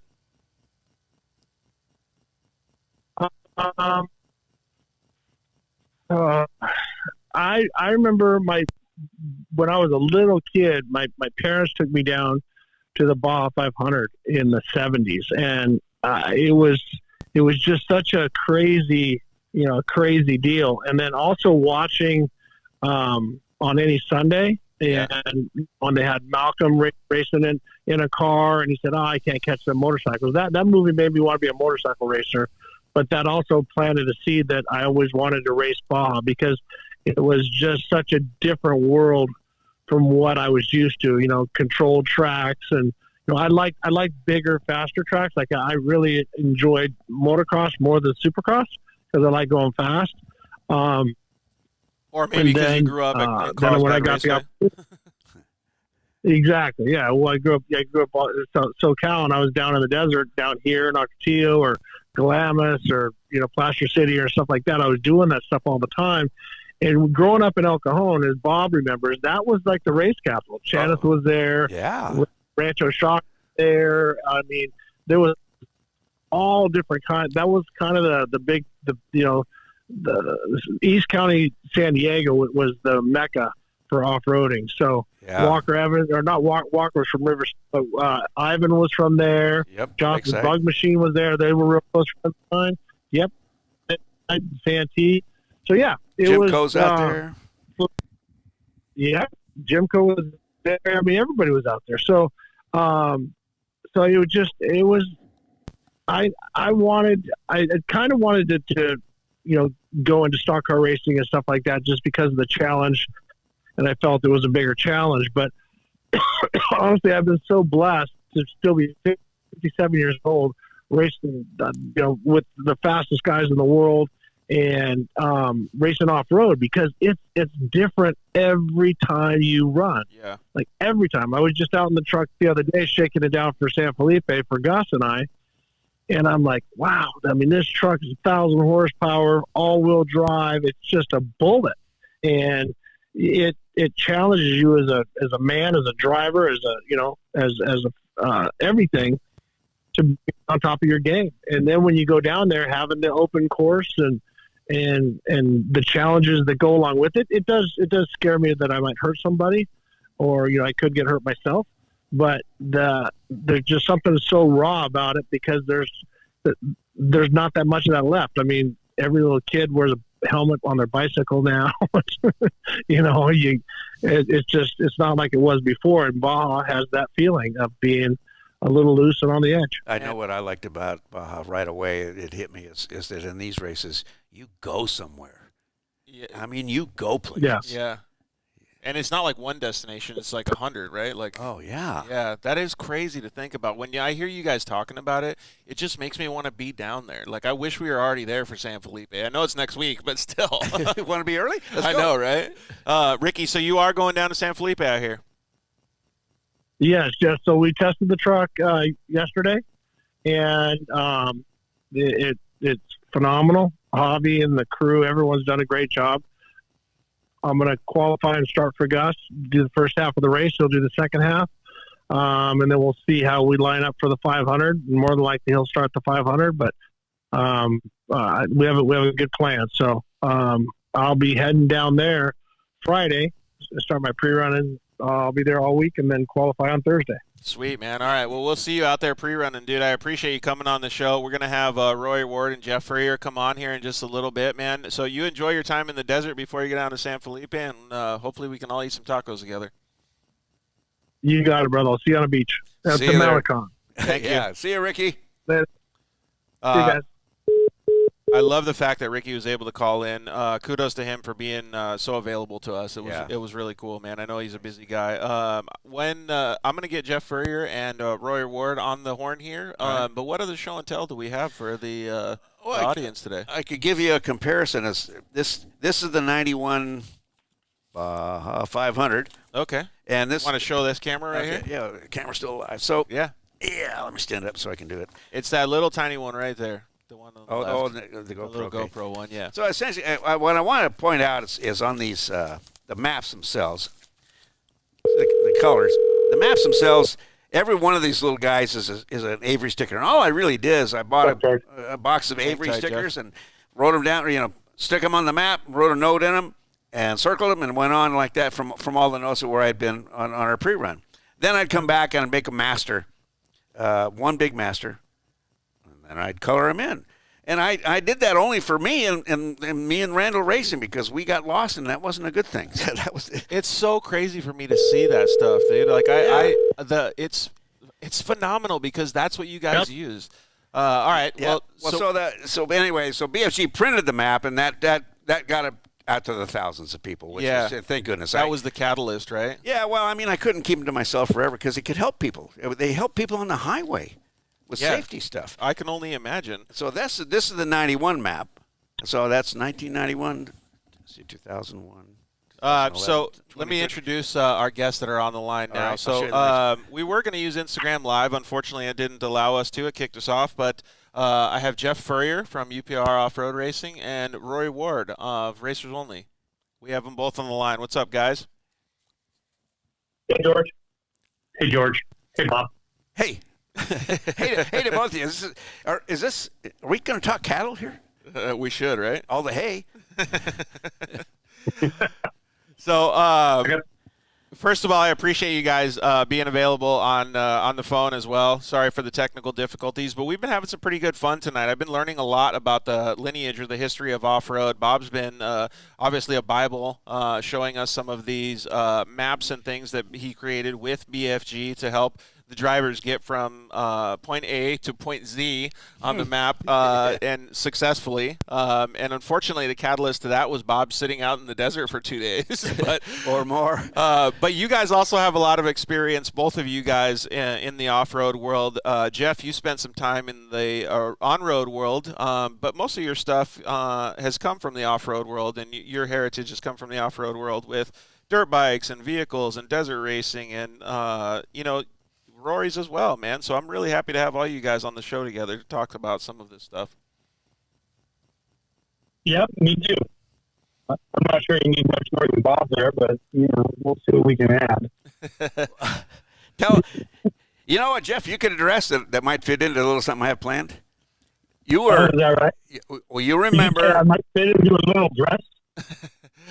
Jeff, we're having a little bit of a hard time hearing you. I don't know if the cell phone connection is bad or good here. Try to get off Wi-Fi and see if that helps. Anyway, Jeff, you have a tire background. This I know. Yeah. You remember the days in the early 70s when the BF Goodrich Company was such a tiny little group compared to Goodyear. They outspent us like 10-1. And we did the blimp campaign. The other guys, do you remember that? Yeah, I was about to. Yeah, the other guys. The other guys, yeah. To tell George about this is that Goodyear has a blimp, right? BFG didn't have a blimp, but BFG didn't have any money either. So what we did is we turned it on them. We bought a Super Bowl ad when they were like $200,000 before you could go broke. Bought a Super Bowl ad, and it was a football game, I think, a line. Wasn't it a football game, Jeff?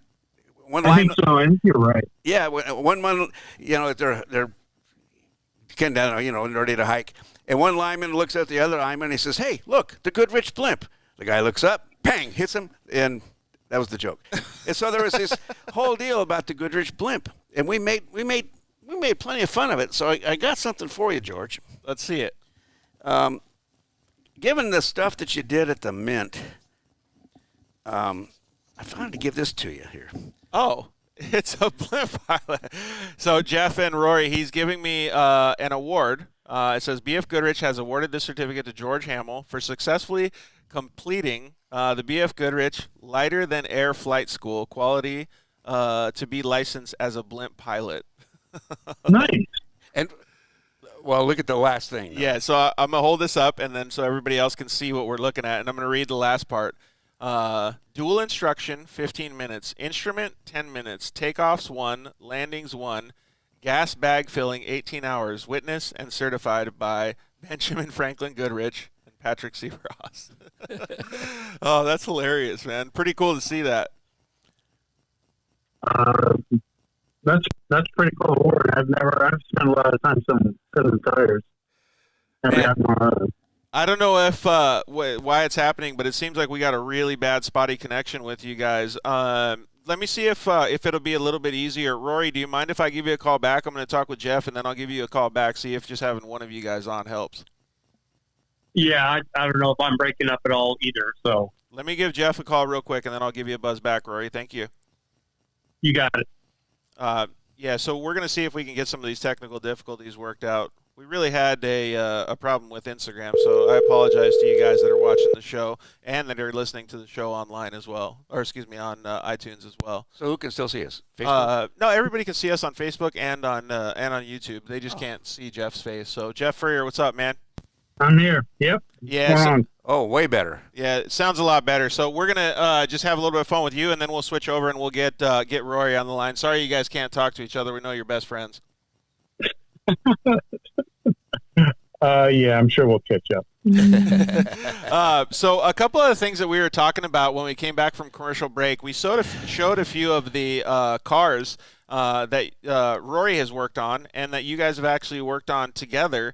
But let's give a little bit of a backstory because I want this show to be a little bit more about off-road heritage and the history of off-road than just building cars. But on the side of cars used to be a lot different than they are nowadays. But Bob gave us a little bit of a preface by saying speeds haven't changed that much in the racing environment, whether it's track conditions or whatever it is. But what are some of the cars that you drove back in the day that were the most fun cars getting down the peninsula? Well, so really the first time I went on a whole peninsula run in a car that I owned wasn't until Nora. So I wasn't able to run any of those early races. I was doing other things and working and trying to figure out how to pay for it. So really my first peninsula run was with Rory in 2011. Oh, wow. Yeah. Yeah. So, but I think most of my history, I was involved and I was racing dirt bikes and, had cars and was building cars. And in the 80s was working with other teams and a local guy, Tucson guy named Jim Travis, who really got me involved. And he was the one who actually bought Mark Stahl single-seater from Mark Stahl. And so that was actually the first car that I really even off-road race car that I actually ever even drove. But would never really had a peninsula run under my belt till, 25 years later. But still, so you clipped off. I mean, you bit off a big one on that one, Jeff, because not only was it your first peninsula run, it's a single-seater. You didn't have help. Yeah. At all. Yeah. And the course wasn't marked. So other than that, yeah. So we actually, we actually did pretty well, all things considered. We built that car in 8 months. I'll just unwind it a little bit. So that, like I said, Jim Travis bought the car from Mark Stahl. The car had won 3 Baja 1000s, 2 overalls. It was an Arizona car, and then I had actually helped with the car in the 80s, and he did some of the Lou Peralta events and, a lot of the Arizona stuff. But, and then the car was sold again and again a couple other times. And it stayed in Arizona. So I kept my tabs on it. Always knew where it was. And, since it was I always had a appreciation for the car because it was really, I think at that time, was something I really wanted, but it was just as far as the cost of racing a car, I could barely afford 2-stroke oil. So, it was just a million miles away for me. So, but I always wanted one. And so I always kept tabs on it. And then when I had the opportunity to actually buy it back, it was in a box like most of these things, but we really have most of the original parts. And then Rory and I went to a NORA race and decided we need to build a car. I told him about the stall car, and he definitely wanted to help. And we sort of partnered up, and he kept me accountable because, me, George, I'd rather, if it's something fun, unfortunately it's in second place in my world, and I'll put work first. But when someone's holding me accountable to finish something like that, I'll do it. And Rory definitely held me accountable and was a huge help, and built a bunch of the car, and we did it in, it's unbelievable, in 8 months, because now I think my last car took me 3 years, the Budweiser truck. But yeah, totally. Some of these restorations have been phenomenal for me to be a part of witnessing, and we'll talk with Rory a little bit. We're showing, you can't see it, but we're showing that car on screen right now on some of these camera angles that Rory sent and that you also sent.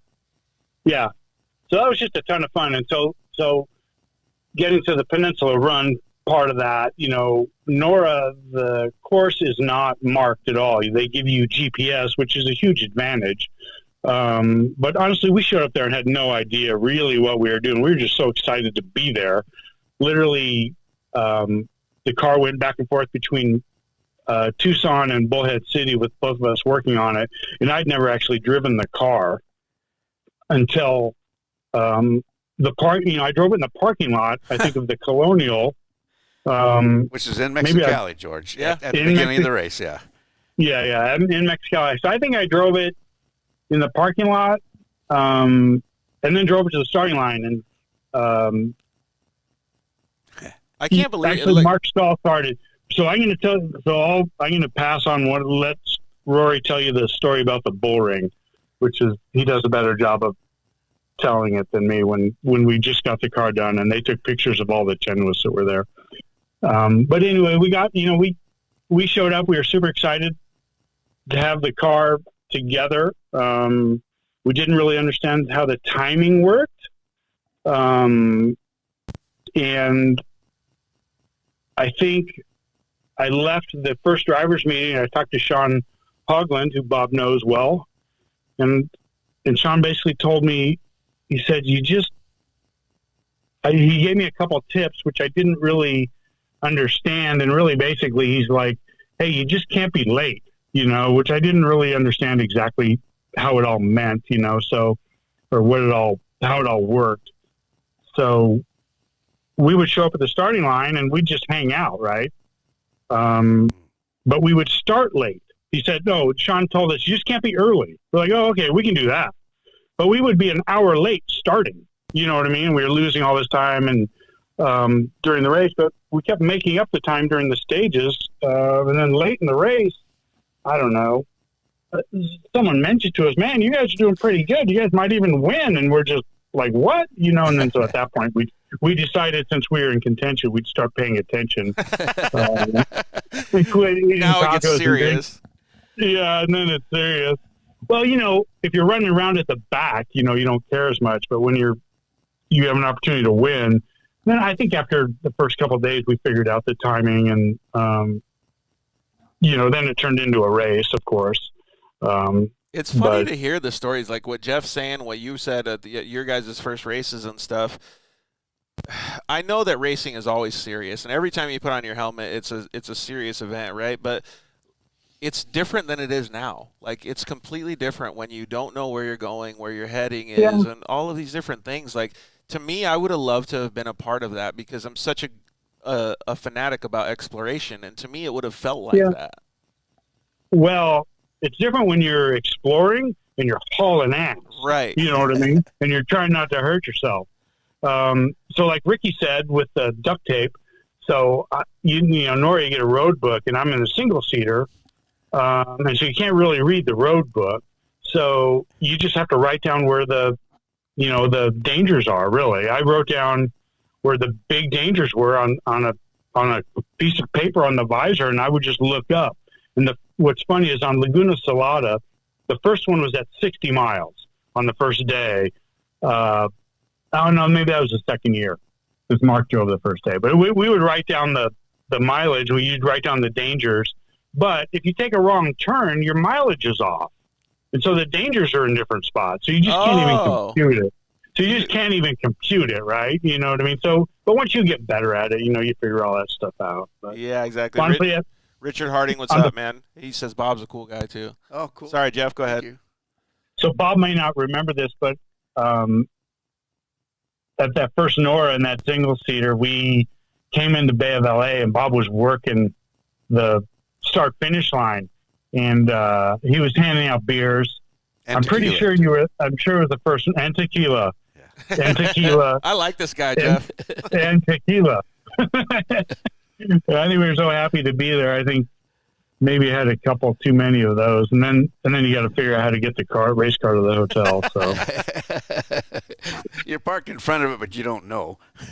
in the single seater, you can't have a designated driver either, so it makes it even more complicated. But, So what are some of the anyway. things that you think of? I mean, like, I love hearing these stories. I mean, like, these things are so meaningful, right? And you guys were at the same place, and you got to share all these experiences. I mean, even just sharing tequila and beers. I mean, like, that right there just shows the family environment that we were talking about before. But, Jeff, when you think of how you got into off-roading and what the true beginning of your passion for the off-road motorsport, like, do you remember what drew you into it and, like, maybe seeing it for the first time, like those kinds of things? yeah, absolutely. I absolutely remember it. So, like a lot of people, my first exposure to it was on Any Sunday, the movie. And I remember the movie theater that I saw it in Tucson at Speedway in Wilmot. It's Cineworld, and I remember it was one of the first big theaters that had 5 screens or whatever, and I was, I don't know, kindergarten, first grade, something like that. My dad took me and a couple of my brothers to that movie, and then after that, I think like a lot of guys, we'd all fight over who got to be Malcolm Smith, and when we were riding our mini bikes in the desert. But so that, I think at first was probably my first exposure to it, and then my dad was really good about taking us to some of the events. We went to the first Super Bowl motocrosses. We went to some of the early Mickey Thompson events when they had motorcycles and and cars and buggies and trucks and all that. So I remember seeing all that, just all of those events. Plus my dad was buddies with Dick Seapack because they were both Armstrong tire dealers. Yeah. And he and Dick Seapack actually got us into the off-road business, which is where Deseret started. So my brother Mike actually and my dad went to probably Southgate, I think is where the Seapack store was, picked up a pickup truck full of, at that time Seapack was mostly camping gear and 1115 True Tracks tires. But anyway, and then they started in that, and then Dick and my dad were buddies, and Dick would come over and tell stories about Jeeping in Baja, as he would call it, and talk about some of the early races that he was involved with, and from there, I just couldn't get enough of it. I was, reading the magazines and hanging the pictures up in my room, and just from then on, I just always had a love for it. Was super attracted to it, and really I've never completely gotten away from it. I've strayed, but never. It's always been there, I've done some other racing, but so it's funny. It's funny when you can't see us obviously because Instagram is being a sucker, but both Bob and I have a massive smile on our faces. We're dancing around in our heads because of the stuff that you're talking about is resonating so much with us. And I know it's even for the kids that are new to side-by-side racing and things like that. Like, the feeling that you get when you have that goal and want to be a part of something and to race or to do all these things is the same no matter what age you are. It's so cool to hear the story. And the excitement when you realize it's finally happening, and that only happens once. Yep. It's like when you realize it's like, oh my gosh, this is what I used to think about. Yeah, dude, I'm here. Yes. Well, there's nothing. Yeah, there's absolutely nothing like it. And in our racing industry, and I'm in the industry, right? And so I work in off-road isn't the biggest part of what we do in the racing department. And so I talk to people, in oval track and NASCAR and, endurance racing and just all over.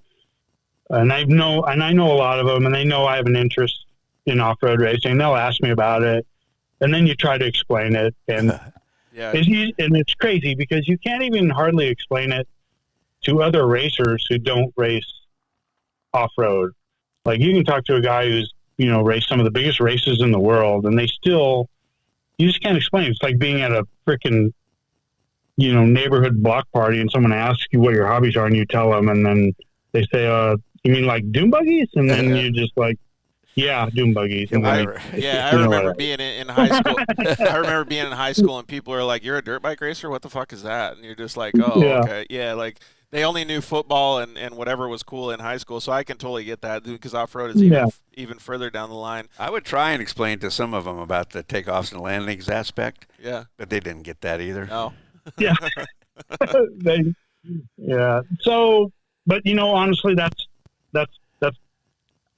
part of the allure of it. You know what I mean? It's like, that's just so cool about it, but now I think you get some of it, a better feel for it with social media. And a lot of these guys are just doing a great job, showing it, on YouTube. And, it's, if you're a motorsports guy, your YouTube algorithm, if you're any kind of motorsports, is now picking up some sort of off-road racing. Yeah, 100%. So those guys are starting to see it, whether they understand it or they think it's all, just a Monster Energy guy or whatever. They still can sort of get a feel for it, but right, and they can connect with it if they want to. Yeah. And so basically what I'm hearing here right now is he's saying thank you, George, for having the Dirt Life show and bringing this out. That's what I'm picking up. Yeah.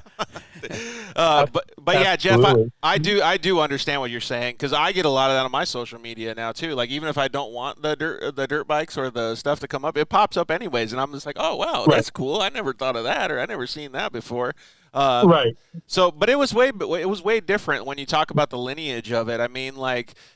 For me, I would be so dang nervous if I went to the starting line with some of the stories that you and Bob are telling, like having to navigate the way that you guys did, looking at the stars or the direction of the sun. Like, I always felt like I was good. Like, if I went to a destination, I knew where I was. It was like that whole inner sense that you have, like a dog or a cat, right? You always know where home is kind of thing. Yeah. But this is not like that doesn't help you as much as you think when you have to travel that distance because it's so far. So for me, it's still amazing that you guys were able to accomplish those things. And more than I do, Jeff, that Bob was integral part of coming up with what today is the BFG pit system, the navigation portion of it. So I'd like to talk a little bit more about that subject. Do you know any of that stuff, Jeff? Yeah. Well, enough to be dangerous. We embrace danger here, son.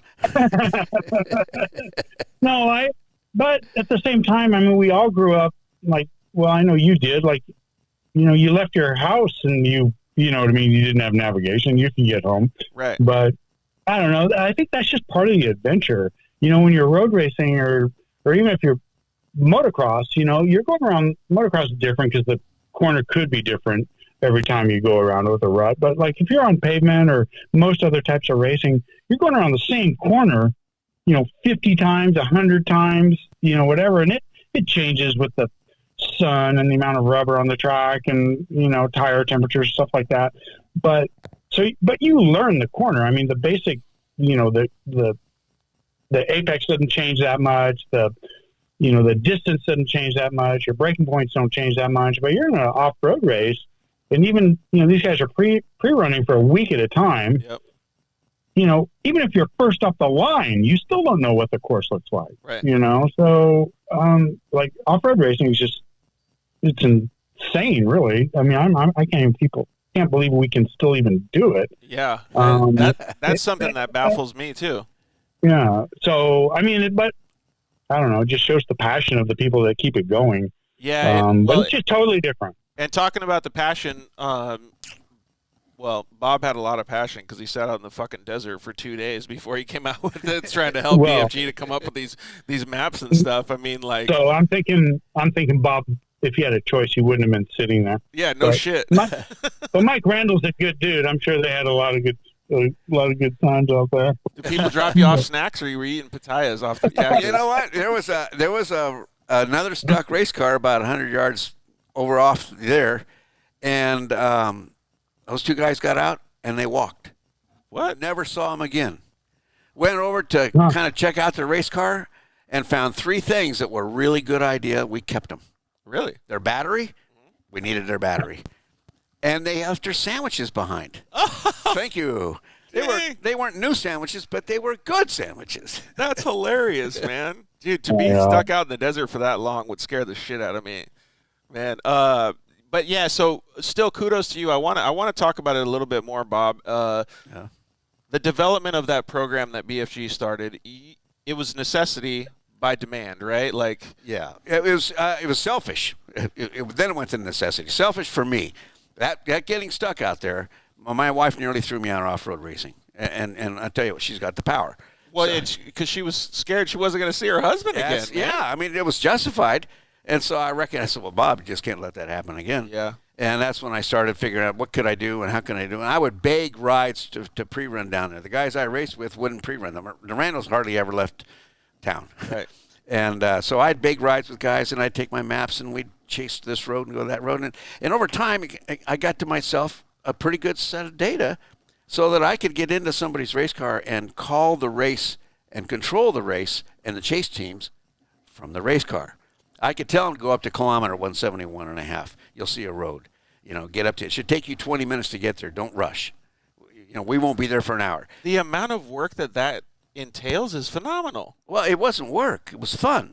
Well, okay, I get that, but still, man, that's a lot of man hours. Yeah, I'd never thought of it like that. I just thought it was extra miles. Look at this guy, Jeff. Well, I'm pretty good at wasting time. But it was really good for me. It got us races. And then I realized, because I'd make a few extra copies and hand them to guys on Yokohamas and guys I knew. Your buddies. Yeah, it was my stuff. It wasn't BFG stuff until I realized these things really helped out. Yeah, it needed to get distributed. Yeah, and so BFG didn't want me doing it anyway. So what's that, Jeff? I'll tell you that the BFG support has really just made it possible for so many more people to race off-road. So I just can't even imagine, like you just don't even know how important that is.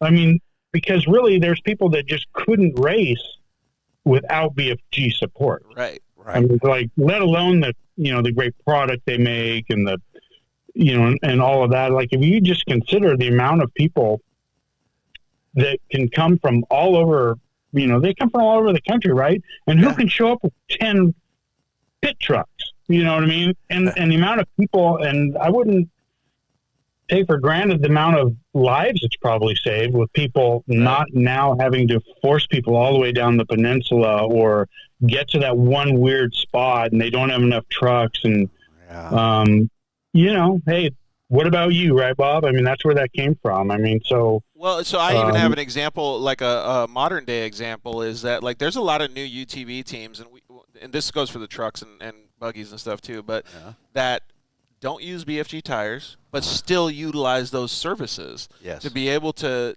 pit and to be able to have the extra help. And they're doing this because they're so passionate about going down and racing at these events. And they wouldn't be able to do it without it. They're also pretty frugal. Right. I mean, if to populate 9 pits for yourself, right, you're going to need at least 2 people per pit, at least. Or there's 18 humans you're feeding and housing. Yep. Plus you're buying your gas and everything else. Whereas if you're part of the BFG pit network, you do all you can to get your race car to that pit, and everything else is pretty well okay. That's pretty phenomenal. What were you going to mention, Jeff?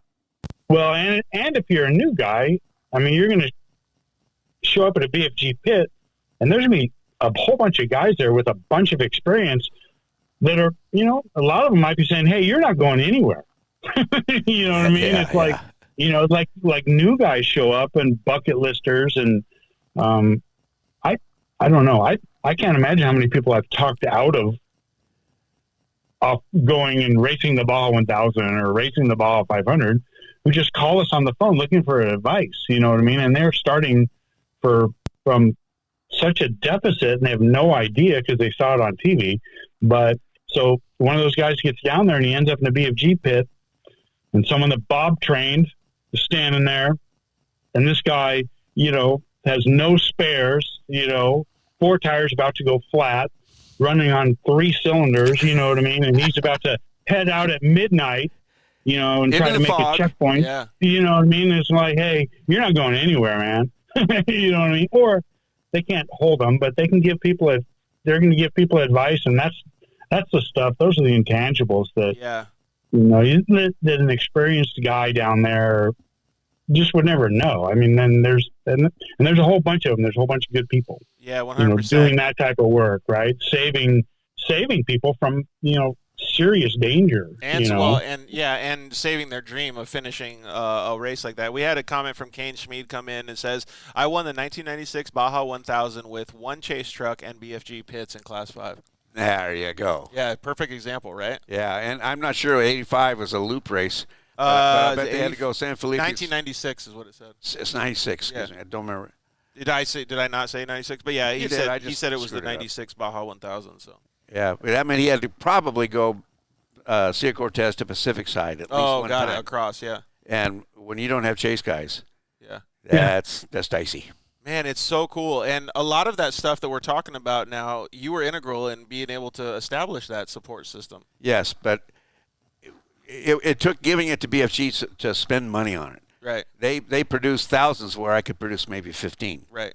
And because I wore my little self out highlighting things, it was the right thing to do. It just made it easier for others to go race safe. But this is exactly what we're talking about in this show, Jeff, is the history and the evolution of where off-road is and where it used to be. Like those little milestones, I mean, Bob talks about it real humble and as it was easy for him because he was passionate about it, but those are monumental things for the industry. Absolutely. I mean, it drove the industry. That's what I mean, yeah. I mean, you know what I mean? I mean, like manufacturers, and enthusiasts, right? I mean, it drove the industry. And I think it'd be real questionable, and I'm sure I doubt they're making any money on that. And I know, like, we do a fair amount of business with those guys, and I know it's not easy getting money. And I'm sure it's a fight internally to keep that program going. Right. I'm sure, and I have no firsthand knowledge, but I can just only imagine from the things that we go through, how big of a deal that is for BFG to put that on. And, they may think, hey, that, people look at these companies like they're big companies, but these big companies have to make money. And, if those guys pull the plug someday, it's going to be a problem. So to me, that seems like I get the same understanding. Like you guys just said, the budget racer that goes down to finish a Baja race, whether it's 500, 1,000, whatever it is. Yeah. Those guys have the passion to get down there. They're budget racers. They might barely, they might not even have enough money to get back home, kind of thing, right? And BF Goodrich has that same amount of passion to be able to supply these same things. I was an employee for 18 or 19 years. So just a short amount of time. Yeah, I left to start my own enterprise 28 years ago. Mm-hmm. And so I feel I can say this with honesty and bluntness. The thing about BFG that impresses me, and did when I was a Corvette guy, and they found me racing my Corvette, that's how I got introduced, is yes, it's about the tire to a degree, but they've never made it primarily about the tire. Right. And they make it primarily about those pesky humans. Yeah. They've always been focused on the people. Even today, you talk to some of these guys that are really the tallest hogs at the trough, and they get it. A guy named Harold Phillips, he says, we BF Goodrich he's talking about, we enable people to have fun. We bring fun to them. Yep. And they spend money on that. That makes me glad to wear the shirt or a hat or whatever they're going to toss at me. I don't know, Jeff. Maybe I'm getting too commercial. No, I think you're hitting on a point that's really valid here is the passion for the sport and the humans. Yeah. Well, without them, it'd be difficult. But I'll tell you, and without turning this into a BFG commercial, because honestly, they wouldn't give me tires for the Honcho. I was kind of offended. So because I needed to do a bunch of justifying on why that was a good deal for them, and I understood it. And to be honest with you, I bought BF Goodrich tires, and they're black, and I turned them around Blackwell because I wasn't going to advertise them for them because I'm paying for them. But that said, I'm in the tire business, and I bought those tires because I think it's the best tire, and they do so much for the sport, So without those guys, you know what I mean? I think it'd be difficult. So when you're thinking about people who give back to the industry, and when you're thinking about buying tires, think about those guys. And to be honest with you, we don't make when our company sells BF Goodrich tires, the margin's not real fat, but every once in a while when, a friend or someone needs tires and they are asking me about them, it'd be easier to sell them the tires that have a lot more margin in them. But I know if I sell them a BFG, they're most likely, I'm not going to hear back from them as they're dissatisfied with the tire. You know what I mean? Well, and you're also you'll make people happy. And you're also supporting the human dream to finish our races too. Yeah, so. Absolutely. Absolutely. Well, let's get back. But anyway, we're going to talk to Rory in a little bit, so we'll keep you maybe for like 5 more minutes or so, Jeff. So absolutely. Let's kind of get back to the whole lineage and history of off-road. So we asked Ricky Johnson kind of the same question. We're going to end this whole show tonight by asking Bob the same question too. Do you remember the time that like hooked you in to being so passionate about off-road racing? Off-road car racing, man, I would have to say the initial hook was when I was a kid, like I mentioned, right? But probably the first hook was the first time I was actually in an off-road race car, which is I think 1980. It was actually, I think it was on my birthday in 1982, and I got a ride. I was in the right seat of a Class 2 car. Cool. And I think at that moment, I just knew that was just going to be in my life forever at that point. Right. So, and see, those are monumental things to think about, for maybe a kid that hasn't ever sat in the passenger seat of a Class 2, or maybe he's only ridden side by side, or he's gotten to play a video game that's an off-road video game or something. Like, those are monumental things. But then like having that next level of passion, like for me, I played Ivan Stewart's off-road racing when I was a kid. I loved it, right? Me and all my friends would get to do it. And then the first time I got to sit in a side by side, or in my case, I got to test drive Casey Curry's Pro Light truck. Oh boy. Yep. I could not tell you the amount of feelings that ran through my body, my soul. I felt like I got touched by an angel kind of thing. It was like hallelujah moment, right? And I can just hear it in Jeff's voice when he's talking about it. Like that's where it is. And I want to hear Bob's at the end of the show. That's so cool, man, because that passion never goes away. Well, but there was a part of my life, right? I mean, that was like, I remember I was with my ex-girlfriend who I married, who's still my wife, you know what I mean? And so like she was there, and like she remembers that, and she remembers my passion. That's and cool. she still understands it. We actually got married at the Mint 400 in 1987. Wow. You'll like this, Bob. So it was after the race, and we were in a rental car paid for by General Tire, and our honeymoon was in Acapulco. It was a Michelin convention, so cool. Our honeymoon was paid for by Michelin. So it was perfect. And so she knew she was marrying a cheapskate at that point, and a workaholic at the same time. Right? Yeah, exactly. Yeah, you can be a cheapskate or you can just be thrifty. You choose. No, but it's a lifestyle. You know what I mean? It's just like, it's a lifestyle, and I'm glad I found it early enough that I've been able to experience it for really my whole life, at some level, right? I mean, and I've been involved in the industry, which has been a blessing, and There's a few things I think I've done. I've done some good, and you met a lot of great people like, Bob and Rory and you, of course, George. I mean, so it's really all of that. It's just that whole community that just really is like no other. Yeah. Right? 'Cause I'm involved in some other ones, right? In off-road racing, it's just a whole different deal. And I like that Jeff's talking about it like this, because he's really understanding, the family connection and stuff that we've talked about, Bob. Sure. But he's also done some really cool business stuff with it. And in fact, Jeff, I'm going to be at the shop on Thursday buying a seat pad from you to go down and pre-run in San Felipe. So I'll see you on Thursday. But to go further with that story is, Jeff has had pit support at some of these big desert races. He's even helped the UTV guys with stuff. He's developing products to help the off-road racing more bigger. I mean, all of the stuff that he does, he might not eat, sleep, and breathe off-road, but it sure feels like it when you look at all the stuff he's done. Well, it's not my full-time. The off-road segment isn't my full-time job, but it's definitely my hobby and my passion. And I've been criticized internally about probably spending a little more too much time on one segment that, if you look at racing as a whole, I think is, I don't know. I know it used to be about 2%. Yeah.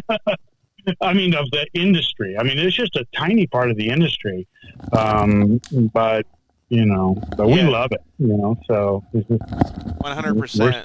And the cool thing about it is how many people you've touched during those times too. And we'll let you go here in a second. But a personal story that I have with Jeff is that I went in as a complete newbie into off-road racing. I had a UTV and I did all this stuff. I go, all you do is sit down and turn the steering wheel, right? You just pin it. It's not a fucking dirt bike. Like, it should be easy, right? And he's like, no, dumb shit. Like, it doesn't work like that. Like, and he's like, you have to have this centered, and to get in the cockpit, you do these things and make it so it's lined up, and it's going to be easier on your body if you have it situated this way. And all of these detailed things that he told me, he didn't have to do that.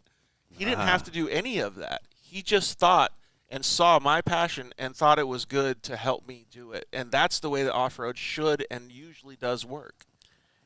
Took out a chunk of learning curve out of your future right there. Not just that, but he was willing to do it. You know what I mean? Just like the BFG guys are willing to help the racers come through. Like, it's just a huge family, and it makes you feel so welcome and wanting to do these things. Because if you didn't have that, you wouldn't probably make it down the coast or down the peninsula. Well, I don't know how many other people think this way, but Bauer's way all along my off-road world and career has always been, I never worried about giving it away.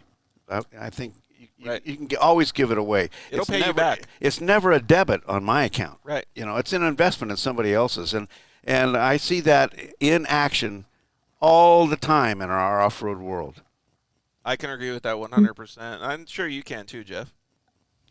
It's funny. I was just thinking, I agree with that. But when I was road racing and doing some other stuff where you could actually see a lap time change if you gave someone a tip on some kind of a setup or whatever, I would always lie. Yeah. But off-road racing, I don't. Dirt bike racing, you definitely didn't want to give away your secrets either. Yeah. Pretty much. I remember asking people in the dirt, like going to the local motocross track and being like, what jetting are you running? Because the weather's like this. Yeah. It'd be like, I just drill that fucker out. And it'd be like, okay, jerk. Like, screw you. You're still running jet? Yeah. We used to take a crayon and put phony tire pressures on our tires. Really? Oh, yeah. Works. Oh, you guys. I'm not trusting you guys as far as I can throw you. Not if we're competing for the same thing. I tell you. Oh, but that's super cool, man. And I appreciate you helping me line up the show as well, Jeff, and kind of giving me a little bit of feedback on and understanding the lineage. I don't know if you heard us at the beginning of the show, but this has really intrigued me. All the stuff that you've shared with me over the years has been a godsend, first of all, but understanding how passionate people are and how cool the lineage in off-road is, I think we should probably see if we can do 2 or 3 shows per year that kind of go on the same basics of what we're talking about now. Have other people share stories, like we could have story time with Rob McCackern, we could have story time with Walker Evans, Jeff, and Rory, and all of these different things, because all of this stuff really needs to be brought to light, and I'm glad that we have a platform to do it now. Yeah, absolutely. I agree. Yeah, there's a million miles of them. That's true, right? Oh man, if we counted how many thousands and thousands of miles have been through the years down in the Baja Peninsula, we would probably be here for years. So I'm gonna take up a little more of Rory's time, but speaking of that, right? And Rob McCachran, and then I'll hang up. So I was at the PRI show and I ran into him, the performance racing industry show in December, and it was right after the Mint 400. Where Luke McMillan backed into him in that corner, I think, and tipped over. Yeah, that's what it was. But I didn't even know what to say to him. So I said, hey, congrats on the Baja 1000 win, even though he had won the Min 400 since then. And he just looked at me like he knew exactly what I was saying. Yeah. And then he told me the story, right? And for 15 minutes, he told me the last probably 5 or 10 miles of the Mint 400, inch by inch, corner by corner. It was just unbelievable. And I just wish I could have recorded it. It was just insane. Like every bump, every detail, when he shifted, he was probably telling me his breaking points and then exactly what happened and how it happened. And, it was just unbelievable. Like these are all things where you're going the through retention, short trails. You're going 100 miles an hour, like all crazy stuff. Like how can he? Oh, he's telling me where the bumps were.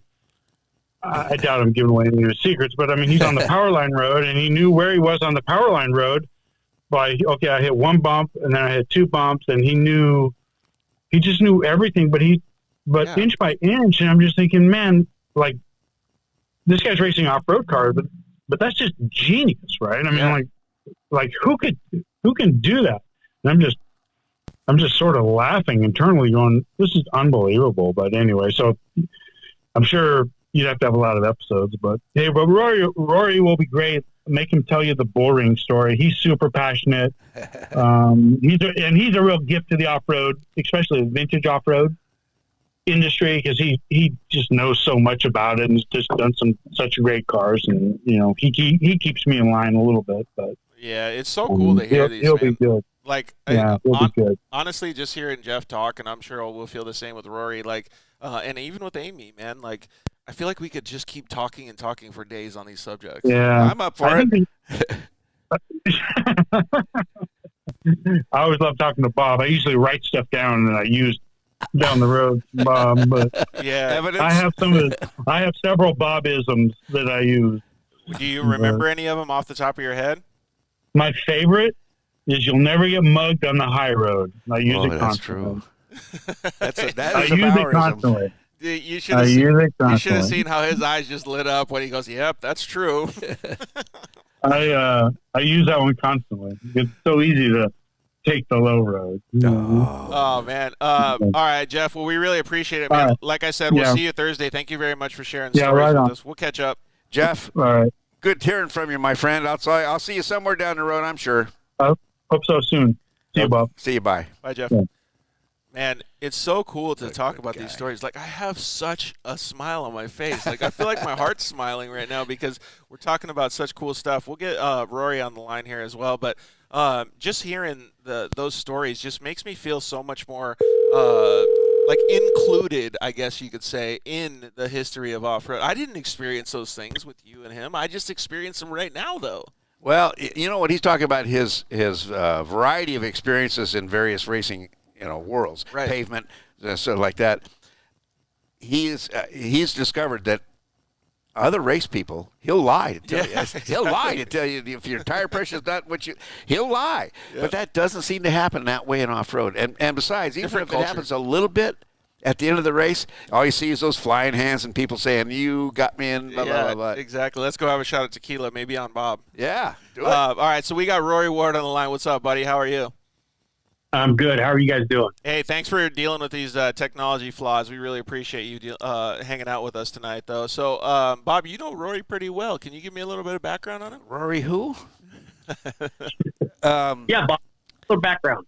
Yeah, well, this is pressure, George. Oh, is it? Yeah, well, Rory started out as my experience with Rory was initiated in 2001, as I recall. You were an exhibitor at the Offroad Expo, and Thrifty. as I recall. Yeah, very.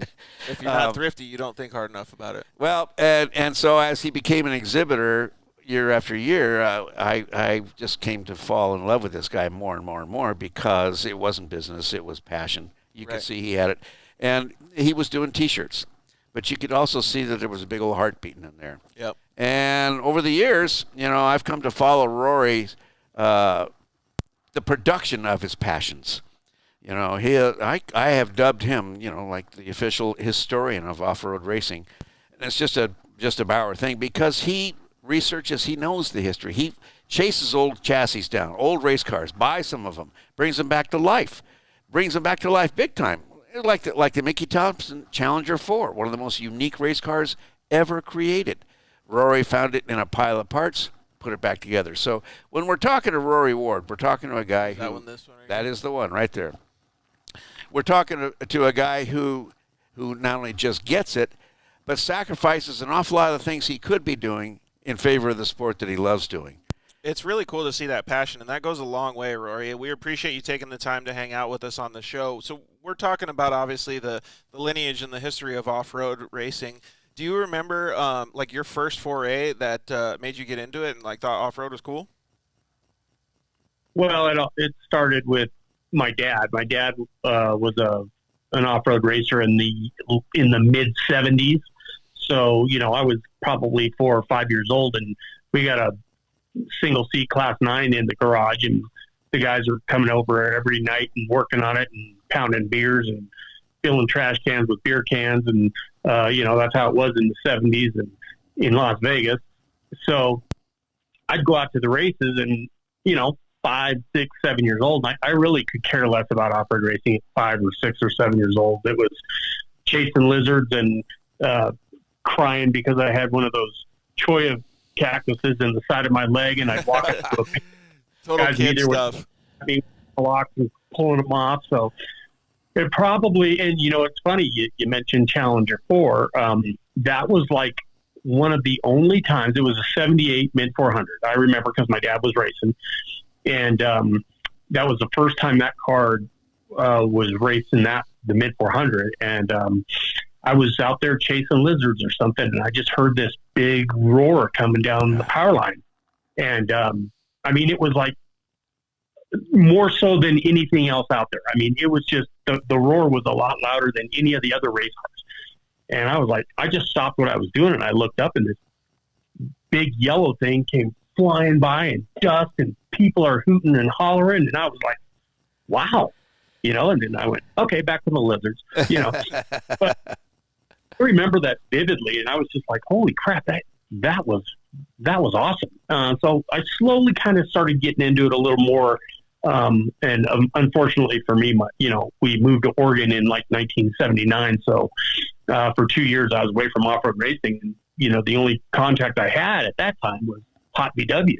Hot VWs would always do, they'd have off-road coverage in it. So I'd read it, and, that kind of stuff. So, my dad racing was basically the thing for me to get into off-road racing, So we always talk about this on the show is what do people like in social media nowadays, whether they like videos more, pictures more, and we get across the board, right? But every single guest that we've had on today was drooling over the pictures and hanging posters on their wall back in the day, because that's what you had, right? That's where you learned what off-road was all about. It's so cool to see because we're all doing the same thing, right? Maybe in a different form, because me and Ricky Johnson, we were probably dirt bike guys to start with, and then we drift into the off-road culture and stuff. But it all means so much because we all have that little twinkle in our eye when we see these tires, or we see a steering wheel, or we see handlebars. So cool to think about. Do you remember the first time you met Rory? Was it at PRI? No, not PRI. It was the Off-Road Expo. I believe I was there. Roy, I think it was 2001, the second year that Guy put the show on. Maybe. Yeah, it might have been wasn't it the first year, or I don't know. Did you do it? I don't. I had known you well before then. Yeah, Bob is a superstar. Everybody knows Bob. Bullshit. Yeah. Well, but you were hooked up with Pete Corwin somehow and got sand, and I don't remember how that all worked. Yeah, he's a good friend. He's a good friend of mine, and he actually built a buggy for me. And that's I did artwork for him, and then we kind of hooked up that way. And I do T-shirt designs for him, and he'd print my shirts. So he'd do printing also. So that was one of the things I did. So that was probably 2000, 2001, somewhere in there. What's been some of the we're still going to keep the show mainly off-road heritage and lineage and stuff, but maybe you can give us a description of some of the cars that you've worked on, but the reason that you had passion behind them was probably mostly because of either who built them or who drove them, those kinds of things. So maybe we can make a human connection with some of these ones that you've done, because I know you've done the Chenoweth, the Class 1 car, you're redoing an Ivan Stewart truck, like some of the other ones that you've worked on. Yeah, basically, I think my connection mostly was through magazines and stuff like that. And, you'd see pictures of cars, and, I draw cars, I started in math class. So I was always interested in cars, but it always turned into off-road cars later on in my teens. I just loved off-road racing. So I would just be drawing race cars. So the coolest race cars would always have a connection to me because, like the Malcolm Smith, Bud Feldkamp Funko SS2, cars like that, it just have a lot of history and stuff like that. And the Mickey Thompson car, Frank Vessel's vehicles, Bob Gordon's vehicles, Walker Evans, who was a big idol of mine when I was growing up. So that was my connection. That's how I grew. I don't know. It was my childhood. That's what I grew up with. So seeing these cars and going to the races and seeing them and talking to the guys, it really made a connection to me. And so when I got older and I see a car, and I'm like, oh my God, look at that thing. That thing needs to be rebuilt. I can't believe nobody bought it, but usually when I get something, it's pretty cheap. You know what I mean? Because there's just everything's missing from it or whatever. So I'm not a millionaire. Ask Bob. I mean, it's a pretty sick habit. It's kind of. I bet you if I was hooked on heroin, it'd be a lot cheaper. Well, and maybe folks don't know, but Rory does this all on the fireman's pay. Yeah. But it's the passion that we're really looking at. Absolutely. You know what I mean? Absolutely. Like, passion and patience. He's got a lot of patience. That whole patience thing, I don't know if I have that. I don't know if I can afford it because I have very little to spend. There might be a payoff. Rory, what did the Challenger, didn't it auction off? No. I have not sold it. I would, a lot of people think I have like, oh my gosh, how can you sell something like that? And it's like, well, I have to sell something to pay for the next one. I mean, I just can't keep collecting these things, but although it's kind of like, you want it to go to a good home. So we're slowly leaning towards putting it up for sale one of these days. We actually have Challenger 3, which was Mickey Thompson's workhorse car. Me and Cody Swanning, who's a Dodge dealer up here in Kingman, and he's a good friend of mine. We partnered up on it, and it's almost like having bookends. You got the desert car, and you got the state raced in '78. And so we want to recreate the photograph that Mickey took with both of the cars sitting in front of the shop. Whoa! And then imagine that. Yeah. We do that, then it's kind of like, okay, it's time to get rid of one of my babies and finish up another one. So. Man, you got to really pay attention to where those things go then. Like, I don't know if I could deal with the stress that Rory deals with after he does one and then lets it go. You ought to see what it's like to find one. And deal with the people who may or may not want to let it go. It's even crazier? I think so. You went through a lot with Danny's sister, didn't you, Rory? Yeah, Lindy, that's where I got the Challenger 4. Lindy Johnson had it up in Eugene, Oregon, and it was a funny long story, but I'm not going to get in the long version of it. Basically, I called up to the shop because I had heard that they still had that car, and I thought it was long gone. I thought it was cut up or whatever, hadn't been seen in 30 years. And the guy took my name and phone number, and he put it on a sticky tab and put it on Lindy's desk. Well, Lindy had just came back from at a post office or something and stacked all this paperwork on top of that sticky note. So I didn't hear back from her for like 3 months because she didn't know there was a message for her. Whoa. So Shit. Yeah. once she cleared off the desk and there's this little note, she called me and said, yeah, you were calling about this car. And I said, yeah. I go, I'm wondering if you'd sell it. She goes, well, what do you want to do with it?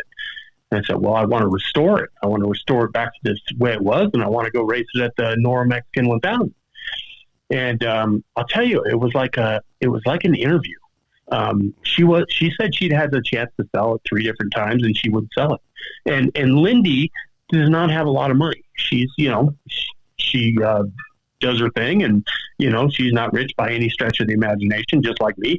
But here she could have sold it to anybody, and she didn't.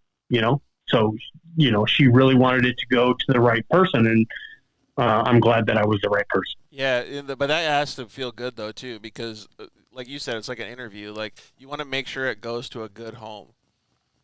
And I'm sure she felt that was exactly what was happening. Exactly. Yeah, and that, and that card just bring me a lot of good luck, good friends, and it's amazing the connections you get through that car.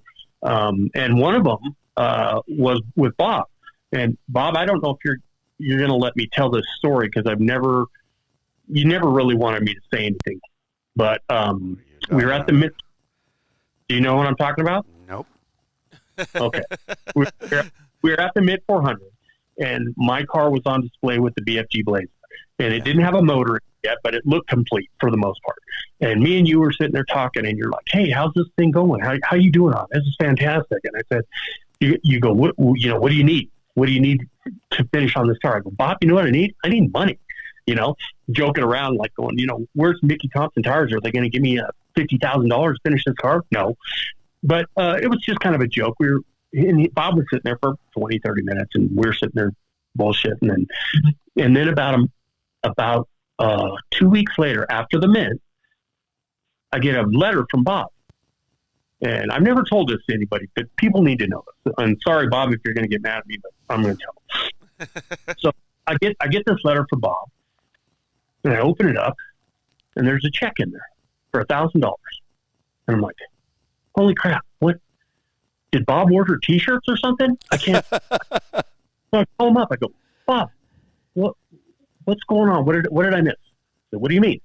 I go, well, I just got a check. He goes, you know what to do with it. Go get that car done, boy. Dude, that's awesome. Just take. Are you serious? I mean, nobody's ever done that for me. You know what I mean? It was. I was getting teary eyed when I was talking to him, and it was just. But that's the kind of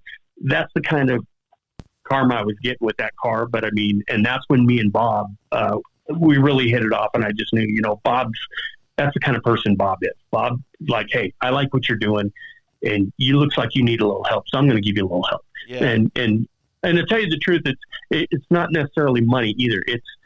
It's his experience. He'll pull you aside if he sees you struggling and go, hey, keep going. You're doing the right thing, blah, blah, blah. So thank you, Bob. I just think people need to know that little story about you. But well, first of all, let me shake your hand for helping the off-road community and giving Roy a hand. But the cool part about that is, first of all, like we said, thank you. But there are a lot of people in the off-road industry that think the same. And whether it's $1,000 or whether it's helping change a tire or whether it's helping pull over on the course, that same mindset goes pretty far in the off-road world. Look at what BFG is doing now. They're doing the same thing that you did for Rory. They're helping everybody, right? So I commend the off-road community as a whole for being so compassionate to each other. Well, some people deserve, something extra, I guess. And I'm not sure what to say about the. Well, if you're a shitbag, you don't deserve it. But Rory's obviously doing a good job. And it isn't like there's a debate on I'll say my side because I'm the guy that wrote the letter, but it's just like right? You just know. Yeah, this is right. Yeah. This is right. Yep. And what Wardy was working on was right, and I was close to retirement. I could go out and earn that money in another 2 weeks. That's cool. Whatever it was. So you go out there and help him. Roy, do you remember any times that that you've sat in either the driver's seat or the passenger seat that you've had some help from people, or that provides us a little bit of lineage and understanding of the off-road community during a race or anything like that?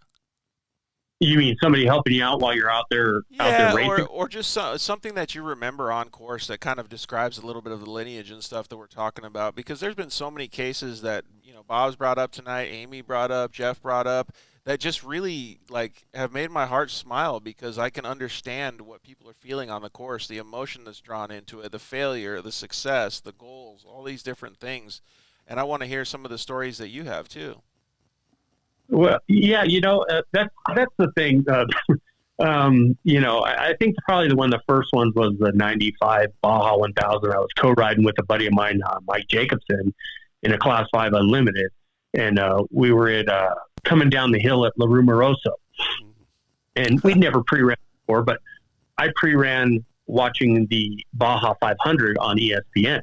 And they came down La Rumoroso at that race, and Rob McCachran took a shortcut. There's only one cut, and La Rumoroso. And I was like, okay, it's halfway down, and you could actually cut off one of the corners. And he passed Kurt LeDuc in the Jeep at this corner. And I'm like, holy crap, Rob, that was a great idea. Well, we were following somebody in the Class 5 car, and I go, Mike, there's a shortcut coming up here. He's like, where? I go, it's right over there. I go, as soon as you get to it, take it. So we took it, but then Mike misjudged the corner. And when we came off of that shortcut and got back onto the road, one of the tires fell off of the cliff. So we had one front tire off the cliff. So I jumped out of the car, and I'm trying to push him backwards, and it wasn't working. And you got to be careful in a 5 car, because reverse is the weakest gear in the whole car. Yeah. So you can't spin it. You got to slowly do it. Well, so here we are. We went from first place to last place with my call. In one shortcut. Oh, man. And I'll tell you, God bless it, Bob Land in a Class 7. I'm just standing there in the middle of the course hoping somebody will help me. And here comes Bob Land, and he just saw the look on my face. And he's like, all right, here's a rope. You got one shot, so hurry up. So, I was like, oh, my God, thank you so much. And so it's funny, just that little thing, it took him, I swear it probably took him 30 seconds. 30 seconds, he pulled us out. It made my whole race, or our whole race, because we did great. We started catching back up, and we were doing really good. So it's funny, just that one guy that will help you out in your time of need.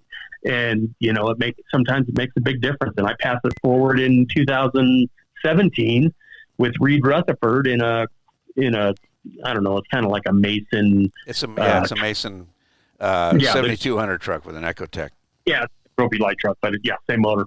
And same thing. We were coming into Bay of LA. I was 15 miles from Bay of LA, and there he was stuck in a ravine, and he had a rope out, and I stopped, and he said, oh, will you help me? I go, you got one shot. I go, you better tie that thing tight and let's go, because I got to go. And I pulled him out, and I thought, oh, great, a little bit of Baja Karma. Baja Karma is good when you're racing. So we finished our section. We didn't have any problems, and Reed went on to win the race that race. So nice. And we broke. So Reed, I won the 1,000 with Reed in 2012. Oh, cool. It was my 5th. But Rory, you talked about La Rumorosa, and you know what it is. I know what it is. I don't think George knows. No, I don't. And I don't think his viewers and listeners know what it is. So maybe I could. You want to describe it, Rory? Because you're way more animated than the old Bob guy is. But I don't know if about you fail, I'll get it going. There you go. All right, give it a shot, Rory. Tell us about this La Rumorosa. It's a sphincter clinch in Mexico. Is it really? Is it really? No, I don't know. It's a power line road that takes you from the top of this mountain range all the way to the bottom of the bottom of this wash, and it's coming into Mexicali from Tijuana. It's zigzags? Zigzag like crazy, and most of them are back and fill turns. It's that sharp. Really? No guardrail, just a sheer. You can see the bottom from the top. Fuck, man, that sounds gnarly. Each one, for the most part, trophy trucks were backing up to make the corner. And it's probably, what is it, Bob, probably 6 or 7 miles long, and you only probably 1 mile. Dude, this sounds like those shows, like the most dangerous roads. Well, in a lot of ways it is, and it's the most dangerous situation because in any race car, trophy trucks and especially, you can't see through that whole front end. Right. But you know your tires are close to the edge. You just don't know how close. Right. And so that's and where you only it have gets two-wheel drive. In a UTV, it'd probably be like cheating. Well, UTV would be a happier place than a trophy truck and that stuff. But it's so when I say it's a sphincter clinch, it's really about 60 of them. Well, it's 6 miles of them. Yeah. Tough road. Tough road. They don't use it often. I think probably 90, 95, 96 might have been the last time they used it, Rory. No, they used it at either the 500 or the 1,000. I know 2008 they used it at the 1,000. Oh, okay. Because I was Collins, but lately, within the last 3 years, I think they used it one time. Yeah. So it was, it's a pretty interesting race course for sure. I don't like going down it. And you have a lot of experience too. That's crazy. So I'm sure if I got there, I would probably really be scared. Yeah, man, that's nuts. It's so cool to hear these stories and I don't know. I mean, do you guys have any of these stories that are like with the people that live down there? You know, because like whenever we go down there, we have so many pre-running stories and talking with people and going down there and just how happy to see us they are and just all kinds of phenomenal stuff. There's a few I could think. Who's the top candidate? I'd say would be Rory. Chime in and see if this makes sense to you. I think it's Edson down in San Ignacio. Edson Romero. Yeah, it's a town. San Ignacio is a town about halfway down. Okay. And every child is a hardball race fan for off-road. I mean, when they tell 100%, they give us the warnings. You treat yourselves correctly. You're a rock star to them. Well, and when you go down there a number of years, George, guess what? Some of these kids grow into adults. Yeah, 100%. They do. And then they have kids. Yep. And they grow up into adults. And that's when you start coming on shows like this. They just keep seeing you, right? But that's why so many people were saying thank you to you. Tyrone Robinson, what's up, man? How are you? Yes. So Rory, those kinds of things go a long way, and they really kind of keep you vested in the culture. Yeah, for sure. Do you have any stories with the fans down there? No, because I'm not Robbie Gordon or Rob McCaffrin. You know, I'm just some other guy. I mean, I'll tell you what, though. I mean, you're a rock star if you're handing out stickers. So we do that. We try, you know, but I don't know. I mean, I'm usually just.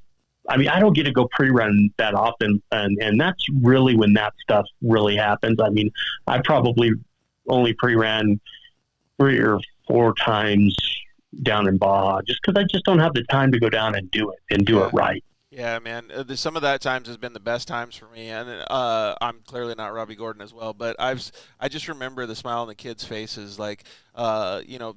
Basically, when I've been down there, I've just been media guy, and when they see a camera, man, it's like they're on the America's Got Talent, next America's Got Talent. They come out with their bicycle wheelies and showing me the RC cars that they've built and the stuff that they understand. Like, I can't wait to see these kids in 10 years, like what you're saying, Bob, with an actual truck that they've built because they learned how to build an RC car, or with a dirt bike that they're wheeling down the road because they knew, like, it's so meaningful because they're so passionate about it, just like the glimmer I was telling you that I see in my eyes and you as well. And it happens. I had an experience in San Ignacio on our way back from the Nora Mexican 1000. I was with Sean Hoagland and our group. And I honestly can't remember which year it is, but we'd parked on there's a big square in San Ignacio with huge ficus trees. It's beautiful, old school. The church is right over here. And so we had just gotten out of the trucks and we're walking down, I think, to a restaurant or an ice cream store. And I hear this name. Hey, Bob Bauer. I mean, it's like from the neighborhood. I didn't know whether to run or even react. Really? Yeah, I wasn't sure. I was, what the hell is that? Maybe it was those damn voices again, you know? You never know. And it's about to hear my name. And I turn around, and there's this little short Mexican guy kind of trotting toward me. He has in his hand a snapshot that he took of me in 1989 when Robbie and I came through there, and it was a checkpoint. He was a checkpoint worker. As we stopped to get our chit, he took a picture. Really? So I couldn't believe it. He's walking down and said, "I recognize you're Bob Bauer. I have your picture." And he had it somewhere close enough to go find it and show it to me. That's so cool. Do His you name's remember how Martin. many years later that was, or did you just say that? Yeah, no, it was 89, so 90, 2000. Because that's 2010. phenomenal. Like, It had to be at least 25 years later. that passion and that drive, it just shows how the history of off-road affects so many people. Because just like I said, I had pictures of people, on the walls or whatever. Like, this dude was so passionate, and this is no fault to you, but like, I guarantee he had a bunch of those pictures, right? He tried to take as many pictures as he possibly could, but it just so happened that the timing and placement of it was perfect, that he got to experience something that he never thought he was going to. And the look of pride and excitement in his eyes when he introduced me to his son. Right. That was like Martine was having a moment, and I was certainly glad, to be part of it. Dude, that is so freaking you can't cool. Create that. No, never. It just happens. It was so natural. Rory, those moments are so special, man, and that's part of the culture, right? Oh, for sure. And it kind of jars the memory. Probably the thing I can say about the locals down there in Mexico is they'll do anything to help you out. You know what I mean? If you're out there racing and something happens, I mean, you'll think you're in the middle of nowhere, and then just people start popping out of the bushes. And I got stuck at the 2009 Baja 1000. I was in a silt bed, and I was buried. I was not getting out. And here comes this guy in a Ford F-250 from Mexicali. Can't remember his name, but he told me at the time, and I kind of wrote it in my race story. But he shows up, and he didn't say nothing. He just tied a rope around my car, and I'd been down there for 45 minutes already. And it was dark, and I was like, I'm done. I don't know what I'm going to do. He pulled me right out. I reached in my pocket. I had $40, and I handed it to him. He goes, "I don't want your money." He goes, "Get out there. Go. Get out of here." You know what I mean? And he goes, I'm just happy to be out here and helping you guys. So you'll see a lot of that. That is so cool, man. Of course, there's times when a $20 bill doesn't do bad. Yeah. And I mean, a $20 bill won Chuck Johnson and I the 91 Baja 1000 and the Mini Medal Challenge and our class championship to boot. We were trying on a new route, and it's out by Guadalupe, and there was real soft, sandy uphill that trapped everybody. There had to be 7 or 8 cars, all different, park stuff like that, including us. And so we backed down off this hill back into the sand wash and got stuck there. Oh. So everybody's gesturing, everybody's flapping and hollering and said, "Help me, help me, help me." I got out of the car, and I looked over at a tree, and there was like 4 guys kind of standing on a log. Took a $20 bill. You have to hide them in different places in your suit so they don't see it all. Yep. I put a $20 bill up in the air, and those guys came rushing over there. They picked that truck as a 7S, picked it up, and carried it off the sand into like a freaking wheelbarrow. No, how did they do that? And it was under power. Johnny was throttling it. So they were just lifting it up enough. Lifting it up enough to get it going. He made it to the top of the hill. It took me a while to get up there myself, but I did. We got in. We went on. We won our race. But that was a 91 Baja 1000, and that's one of the maps I have here. And I'll tell you, that was just like living through an Indiana Jones movie. It was horrible. It was that gnarly of a course, huh? It was great, but horrible. That's good. That's so crazy to think, like, how much, well, first of all, motivation they have for money. But that's cool because they helped you, right? And you had that human connection with those 4 guys. And I guarantee those guys, when they heard that you won, they were like, "Yep, we were a part of that." There's some guys at the other end of the race at Erendira that decided to have a little fun. They don't have cable, I guess. Oh. And they opened up the irrigation pipes and the sewage pipes. Oh, fields. no. Came right across the race course, caused a heck of a mess, so to speak. Yeah. And Chuck Johnson and I got there. We were running the 7S then, and it's a narrow gap. Rory, you've been through that little gap, that little fence line on Erendia? Oh, yeah. I mean, it's maybe 6 feet wide, 12 feet wide tops, and then you got the big dike or the ocean's on the other side of this pile of rocks. Okay. It's like a breakwater. And so we stopped, and I see all the lights looking in different directions, and I said, "Chuck, stop. Need to study the situation. What's going on?" And clearly the race course was blocked, lots of lights. So I said, let's climb up on the rocks. And we got up on that breakwater and started kind of lumping and low, What, did you think you were at King of the Hammers or something? It was damn slow, but it was forward. And then I see the headlights of a chase truck on the same set of rocks. Door open, driver door open. And I'm thinking, are we about to have a Baja story here, for crying out loud, where we can tell people how we tore this guy's door off? Oh, great. No, we're not tearing the door off. He was helping. It was a dad. It was Bill Bryan helping his son, David Bryan, to get out of that soupy, snotty mess. Oh. So David hollered up, and he saw me, and he says, hey, Dad, close your door. Bob, that's Bob and Chuck. They're in the lead. Let them go. But while old Bill climbed back up those rocks, we realized the tide was in, it was high, and the surf was nasty, because we felt those rocks as surf would hit about every fourth or fifth one. Oh, it gets slippery? Uh-oh. Settling. Driver's side down. Settling. Come on, Bill. Settling. Bill, hurry, please. Oh man. Bill, light a fire, Bill. Dude. And we got out, but we were at an angle that gave me another one of those finger clinches. Exactly. Woo. Those stories are just phenomenal. And there's so many stories that we could share, Rory. Like, it just keeps going and going and going, right? So what are some of the projects that you have working on now? Well, I'm just putting together Challenger 3. I'm just kind of cleaning it up because it's basically it's complete. It was ran at like Riverside in like 1980, I think was the last race it had. Not 100% sure, but I think so. So it's like they parked it and then they took the rear end out of it and took the wing off of it and left it the way it was. So I'm tearing it down, knocking all the Riverside dirt off of it. Actually was doing that today. I'm going to clean it all up, put it all back together, and it won't be running or anything because we didn't want to do one of those restorations on it. We just kind of wanted to get it back together, cleaned up, so it looks like it's ready to race, right? But it's so complete, we don't really want to do anything either because then it kind of takes away from, hey, this was Mickey's car. He raced it last and then parked it. So we don't want to paint anything. We don't want to do anything. We're just cleaning it up. Patina.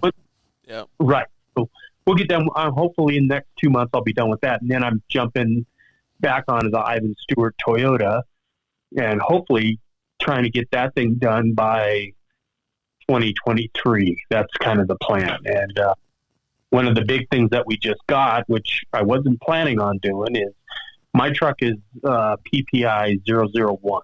The 001 chassis. Well, I just bought the 004 chassis, which is the stadium truck, but from 001 to 004, they're basically the same truck. They're on the same platform, except 2 are extra cabs and 2 of them were standard cabs. And the standard cab trucks were in the stadium and the extra cabs were in the desert. Well, The reason I got the stadium truck was because it came with a truck or maybe a tractor trailer full of spares. Oh, so you got the bonus. Well, that's what I want. I didn't even want the truck. I told him, I need the spares. I don't need another truck. I need to spend my money on the truck, the Ivan Stewart truck, and not another truck. But he wasn't going to sell me the spares without the truck.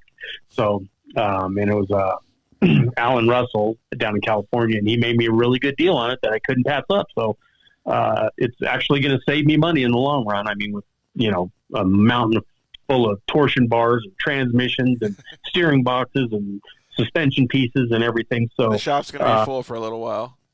It's full right now. It's big time full, but that's what I'm focusing on. I kind of just need to kind of put this Mickey Thompson car together and get it done rolling. And then the Ivan Stewart truck I'm jumping back on because that's going to be, it's been a huge undertaking already, but it's going to be well worth it because I grew up watching that truck race and it was, I always wanted a Toyota because of that truck. And now I have that truck, which is funny. Yeah, that's one of my googly eye pictures that I always love seeing. You know what I mean? The iconic stripes, the oranges and the yellows. Totally. I had a side-by-side that I mimicked that with. Cool. Yeah, I did the same kind of design on it. So I can't wait to see what Rory comes up with and how well it turns out. Is there any other stories that you want to share, Rory, before we let you go? No, not really. I mean, you know what? I will tell you the story that Jeff was alluding to at Nora when we raced the Mexican 1000. Yeah, please do. Okay, so, me and Jeff have been working on this car for 8-9 months straight, telephone calls back and forth, yada, yada, yada. And we got Mark involved in it, Mark Stahl. And we said, hey, we're going to let you drive it, but you're only getting the first stage, Mark. After that, sorry, buddy. It's me and Jeff. It's the Rory and Jeff show after that. He goes, no, I get it. So we said, all right, you're getting the first stage. Well, the night before, they're all, hey, Rory, we need that car in the bull ring because we're going to have, Bob Gordon's car, Mark McMillan's car, the Riviera car, which was the old trophy truck killer, which I used to own, and I sold it to Mark Post. So they're going to do a tennis shoot. I'm like, oh my gosh, that's going to be fantastic. So me and Jeff are excited. So we get the car there that morning. Me and Jeff are just in our regular clothes because we're not driving until later on in the day. So Mark Stahl's out there with his driving suit on and, Mark McMillan and a couple other guys. And they line everybody up. They said, okay, we want all the drivers out there next to their cars. So me and Mark and Jeff walk over to the car. And I think it was Bink Photos. Oh, yeah, Bink. I know. Yeah. Bink was in charge of, the photo shoot. So Rory, Jeff, back up just a little bit. We're like, oh, okay. So we back up like 2 steps. And he goes, little more. And I'm like, okay. So I got this big old stupid smile on my face. I'm just thoroughly enjoying it. They want to see more of the car. Okay, I get it. And then the light went off in Jeff's head. He already knows what's going on. I don't. They're like, Rory, little more back. Oh. And then Jeff finally goes, Rory, they don't want us in the picture. We got to back off. And I'm like, what? Oh. And then I look and everybody's in the driver's seat and we're like, oh. So Mark's over there shaking hands, kissing babies, while they're doing this photo shoot, and everybody's just enamored with the car and all this stuff. And then we're just sitting over there going, well, enjoy it, Mark. I mean, you worked so hard to get that car back here out in the desert. We'll be over here. If you need a soda or something, let us know. We'll run one over to you. But, Yeah. You want us to feed you some grapes too? Yeah. Well, somebody needs to. But and so it was funny because walking out of the bull ring, me and Jeff are making these jokes back and forth. And we were just having a great time with it, even though we were just told, hey, get away from your race car that you guys have worked so hard to get back out here, So, it was, just a little story that me and Jeff snicker about it every once in a while. The things that are important to everybody else are usually not important to the person that's done it, right? It's so funny to see. And there's been so many times like that. I'll be like, hey, do you want a picture with me in the race car? And they're like, no, I'm good with the race car. Yeah. Like, we're cool. Well, I mean, I'm sitting here with legends. You got Pat Dean standing over there by his car with Mark Post, and you got Mark McMillan standing next to McAdoo, and then here's even Mark Stahl. He's standing out there, and Dan Cornwell, and I'm like, man, this is for me, an off-road guy. This is off-road royalty for the most part. That's special though. And they were like, hey, you two, where's your backstage pass? Get out of here. You know what I mean? Yeah. So should have photobombed him like you did me, Oh, there you go. A couple of those, yeah. Those are some good stories, though. I love talking. Like I told Bob earlier, we could talk about this stuff for days and days and days, man. We could have so much fun. Well, we really appreciate you coming on the show, Rory, and hanging out with us. I know it's late, especially for the guys out on the East Coast and stuff like that. So we really appreciate you coming on and hanging out with us for a little bit. One of the things that I would like to suggest is that you go check out Racers Only on Instagram and see some of the builds that Rory's done. He sent us some pictures of them. We tried to show them here on the camera and stuff like that while Rory was talking. But go check him out, too, because he's got some really cool content up there. So, thanks again, Rory. Really appreciate it, bud. Well, George, thanks for having me on. And Bob, thanks for being a friend. Well, thank you for being my friend, too, Rory. It's just, that's plain and simple and honest. Absolutely, buddy. We really appreciate it. Thanks for lining up, Rory, too. I really appreciate that, Bob. So, all right, Rory. Well, we're going to still do some more of these history shows, so we'll see if we get to include you on any of them, man. We really appreciate it. All right. We'll talk to you guys later. Thanks for having me on. Yeah, thank you. We'll see you. See ya. anytime you hear those stories, I never got to live any of those stories like you did. And when I say that, I mean like he's telling stories, and to me they're engaging and they're cool stories to hear. But to you, they must mean a little bit more because you got to be a part of a lot of those things. Maybe not the actual story like the bull ring, but hearing those things, you can see it, you can picture it, you can visualize it. I absolutely can. I absolutely can. And where in the stories where they maybe involve me, it's like, you know what I'm doing, George? I'm celebrating. Yeah. I'm celebrating. I've been such a lucky guy to have so many things go my way. Even to the point where I had to tell my son, do not try and follow my career path. You can't you just can't. Nobody has as much luck. Yep.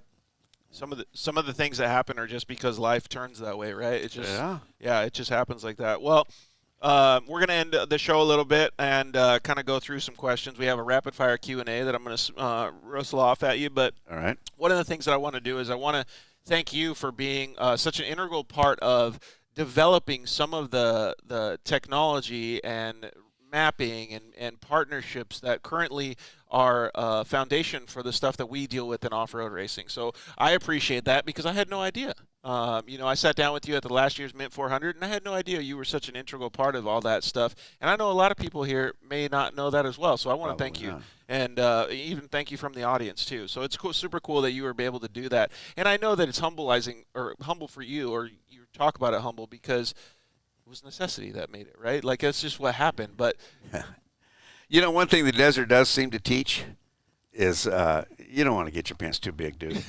Yeah, you got to make sure that because the desert will win. Yeah, just never forget who you really are. Yeah, who's the boss, right? Yeah. And I don't know if I'm right or wrong, but it's been kind of like my guiding light. And then one other question I was going to ask, because it's very interesting to me, is I don't want to say the transition, but the transition from off-road racing and being a Baja champion and being an off-road racer and such an integral part in all of these different things to now a media personality. It's very interesting to me because I'm living that brand new right now. How was that for you? Well, it's my media stuff started in 1995. Right. And they brought me in as a color analyst on trophy truck racing. Yep, I saw some of the snippets that you provided. It was really cool. And I'll tell you what they told me.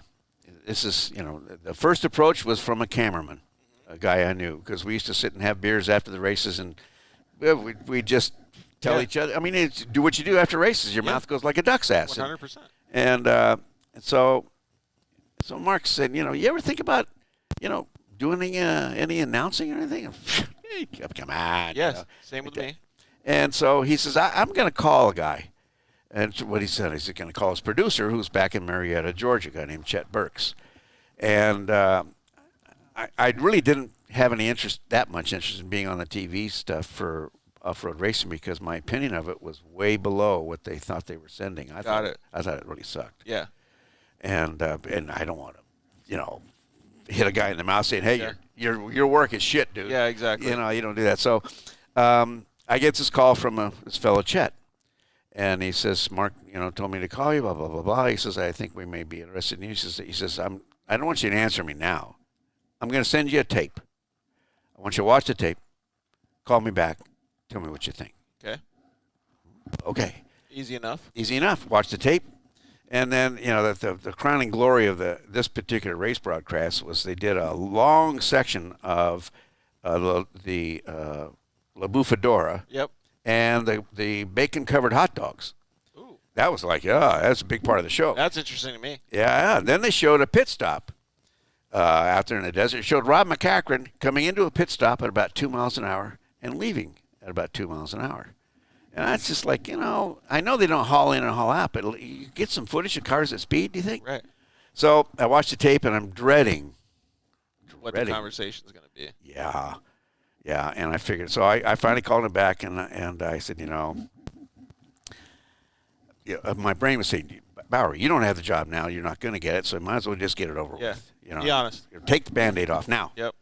And so I said, I'm sorry to say, but I said that was really, it's kind of boring. Boring. What would you do different? Well, first thing I'd do is I'd show racing. Yeah. You're hired. Done.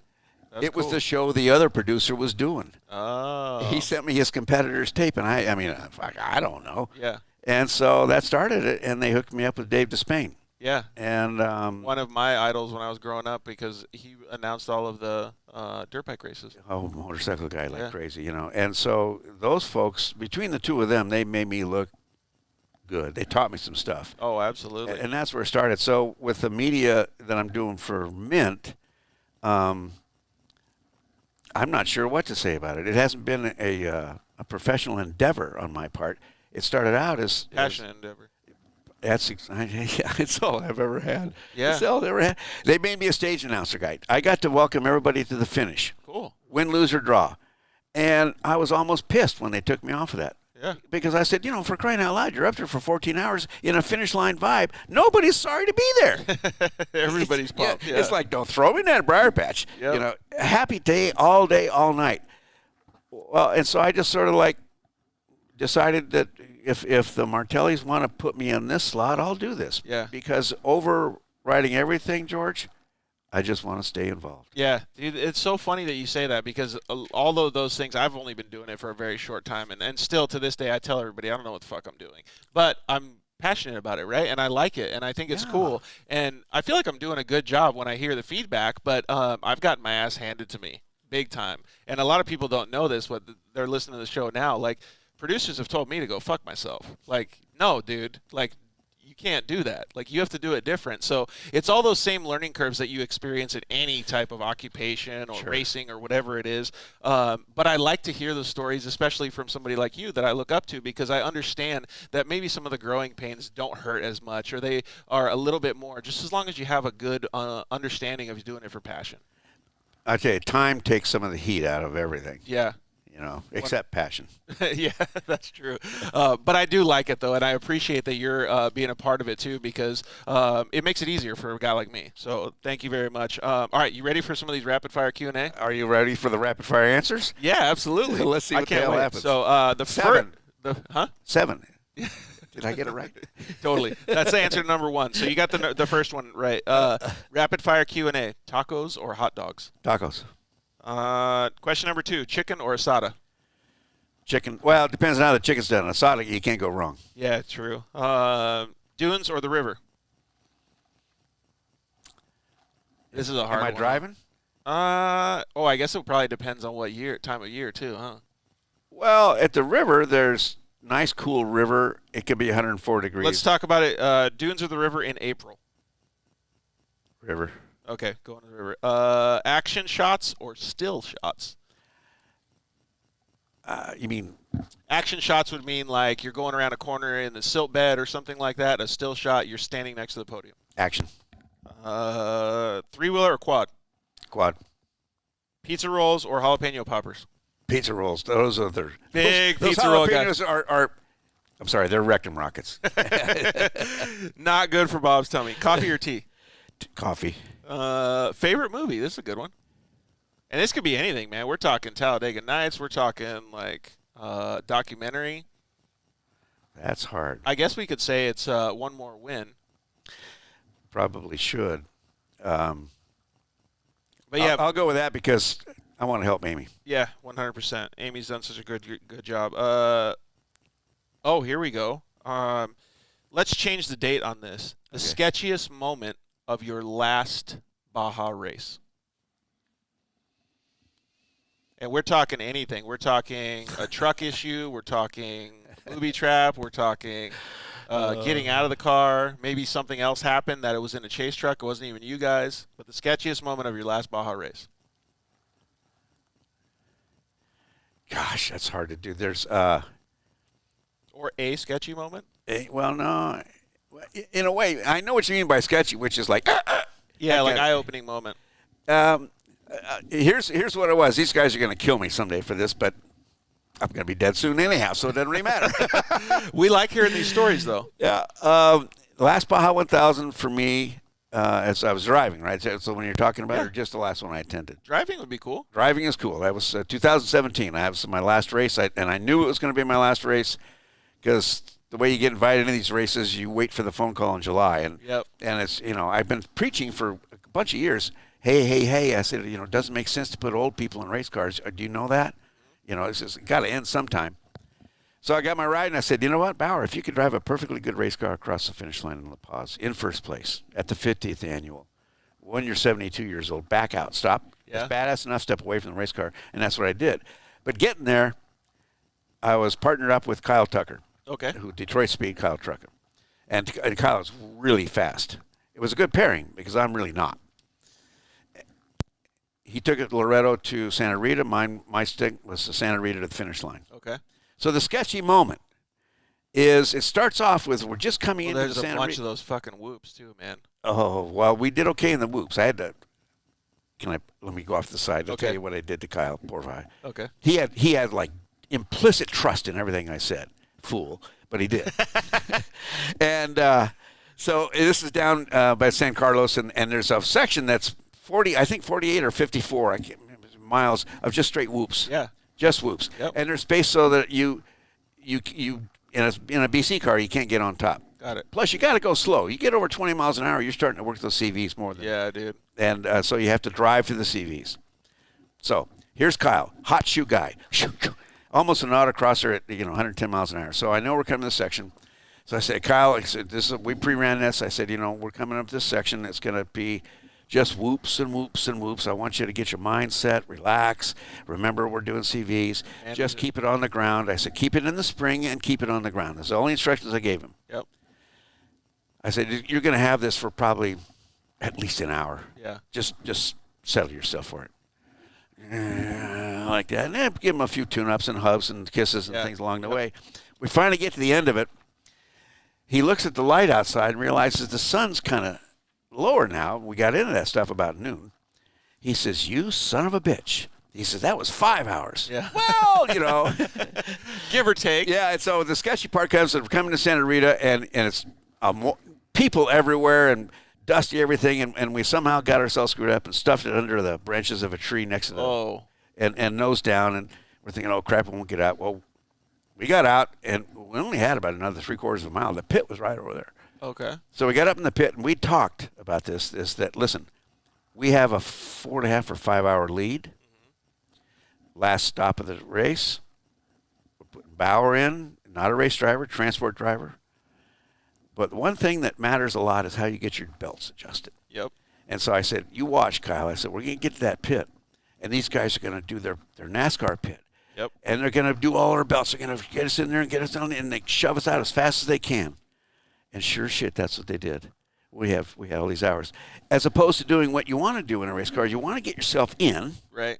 And set right. Yep. And find the right position, because I'm not moving now. Yeah. And this is going to be for a few hours. Yep. It's like another 6 hours or whatever it was. Yep.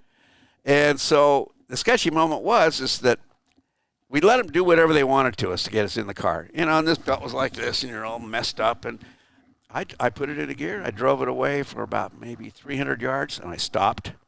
And Kyle and I got out. We fixed our shit. We got back in the car. See ya. That's cool. So that was the only sketchy moment I had. The rest of it was just I'm glad that you guys did that, though, and I've been guilty of doing that, too, not necessarily in a Baja race, but making sure that all of that stuff. I'm a big safety guy, but I usually did that as a precautionary measure, so I didn't have to be retroactive if something did happen or I got fucked up. So I'm glad that you guys did that. That is a pretty sketchy moment, though. And a lot of guys would just keep going. Yeah, you sit there, you're this side's pasted in, this side's not doing anything, and it's like you can't do that. Yeah, and at the finish line, you would not feel good. That wasn't rapid, was it? Sorry. No, that was a good story, though. If you could have any superpower, what would it be? We can have anything. I'd like to fly. Fly? A lot of people pick fly. We got a lot of people that pick teleportation, too. They can just be in one place. Netflix or YouTube? YouTube. There's so many good things on both nowadays. Yeah. Oh, this is kind of the same as the action shots or still shots. Videos or photos? Well, for our sport, video. Yeah. You can see a lot, right? Yeah. Most memorable race? This is probably a pretty loaded question for you, isn't it? Yeah, I'm trying to exact the year. 1987. Do you remember what car it was? Oh, yeah. I was Mike Randall and I were in a 7 4x4 Jeep Comanche. Oh, really? Yeah. And the Randalls don't have a cast of thousands. We had one chase car, Got it. Johnny Randall, and a guy named Larry Southard. And he was from Wisconsin. So Mike and I, we're in La Paz. We're in Ensenada. We're going to La Paz. We get about 90 miles into the race in this little area called close to El Alamo. Yeah. And all of a sudden the car stops running. Open the hood. Turns out the air cleaner, the quarter 20 bolt that goes down there, Yeah. it's sheared. The air cleaner's off of here. The carburetor's coming apart. Oh, crap. We figured, well, it's over. So we had some bungees. So we bungeed the air cleaner down on the carburetor and hooked on the manifold. So the pressure was holding that carburetor on the manifold. Oh, really? And we were going to nurse it to the highway. Holy smokes. Yeah. And we were worried because the quarter 20 nut went down the carburetor and it's in the motor somewhere. Oh, fuck. So you're thinking to yourself, well, this isn't going to work. Well, it ran. So it ran pretty good, actually. And so we kept going a little bit further. And you know how when you've had a problem, you do a little of this and a little of that. And Double check everything. yeah, oh, God, it's acting like a car. Yeah. So we went a little faster. Shit, howdy, we're back in the race. Nice. And we were headed for La Paz, just the two of us. We got stuck 9 times. 9 times. Had to dig out. The same Jeep pulled us out 4 times of those 9. Man, you were that close on course? That's crazy. No, we waited for him. Oh. Yeah. It was a different class Jeep. And they never knew they'd helped us so many because they had cockpit changes. Oh. So the guys were like, oh, who's this? yeah. And one of them was gosh, you ever get your front tires in the left groove and the rear tires in the other groove? Yeah, it's cross-threaded is what they call it, yeah. Yeah, well, it's cross fucked up is what I call it.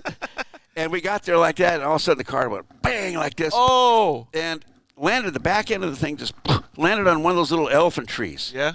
And the tires were maybe that far off the ground, but they were off the ground. Oh, no. And so Mike's telling me, you're the co-driver, get out and get us out of this tree. I go out with my shovel, and I dig a groove from the axle housing toward the transmission, from the back of the truck forward. Yeah. I wanted to dig a trench because I was getting that car down, and I knew it was going to come down on me if I didn't have a trench. Yeah. So I got the trench, and bit by bit started hacking away at this stupid tree until you hear it. We got down on the ground. Dang. We left. Dude, that's so MacGyver. I mean, like, that's crazy. And another time I had to get on my hands and knees because we were in Santa Rita, just getting close to La Paz. Yep. And we're stuck. He says, get out and do something. All I could do is get down and do this. You stand in the middle with my knees in the silt, hoping the guy didn't run me over. Yeah. And then the scary moment after that came on that same cliff road by San Juanico, going to San Isidro. Yep. This is now the next day about this road doesn't like you. 11. And so we're running along, and I'm realizing, we're not really racing. I look over at Mike, and there he is. Out like a light. Talk about a sketchy moment. And so I had to kind of like ease over the steering wheel and get us through a turn or two before I woke him up because I didn't want to scare him. Yeah, or have something worse happen. Yeah. So I don't know which is sketchier. Man, that's so crazy. Those are memorable moments. That's for dang sure. Okay, I'm going to change this question up a little bit. The question is favorite snack, but what about favorite snack during a race? I mean, what do you guys eat? Beef jerky, it's granola changed, bars? That's changed over the years. Oh, really? Yeah. What would be your if you had to get in a car right now, what would be your snack of choice? I would have, because I figure I'm going to be in there for 8 or 10 hours. Yep. So I would have pre-made for myself what I call little roll-ups, which are really just a flour tortilla with like salami discs. Yep, cheese and meat. And string cheese. Yep. Roll it up. Yep. Squeeze it. Yeah. Or like that. And you can pack about 6 or 7 of those things in the size of a cigar. Yep. They make it so good, right? Yeah. What other form of racing would you like to try? And this could be anything. This could be speedboat racing, monster trucks, rally cars. I was always jealous of my flight instructor. Oh, really? Like those Red Bull racing kind of things? No, or like this is P-51 Mustangs, Warbirds. Oh, gotcha. And we raced those for a couple of years, and I was just a kid on the crew. Dude, those would be so fun. Oh, you should be in one. Really? I've never got the George, chance to do that. That sounds the insane. airframe around you, it's what holds the glycol. What's that? Coolant. Oh, really? Yeah, because they're water cooled, and you touch it, it's hot. That's crazy. Yeah, And he's doing this with his stick, when he's doing this, and all of your face just drips off your skull into your lap. Whoa. It's fun. Dude, I would be go crazy. air racing. That would be insane. I don't know how much this question pertains to you, but who is your celebrity crush? Bernadette Peters. Okay, I don't know who that is, but we're going to look it up. Cool. Okay, final question of the night, Bob. Yeah. Chips and guacamole or French fries and ketchup? Oh, chips and guacamole. Wouldn't All it be day. nice? But that's a profiling question, by the way. Oh. Yeah. How much do you like Mexico is basically what the question is. Let's go. Well, first of all, thank you very much for coming up here and hanging out with us. I really appreciate you coming over the hill on Ortega Highway and hanging out. It's always been fun, obviously, since the last couple times we've done the Mint 400 together. So I'm glad to get to know you, and I want to see where this whole lineage and history of off-road kind of stuff goes, because tonight has been a complete eye-opener for me. I've talked with Jeff Furrier a million times about the history of off-road.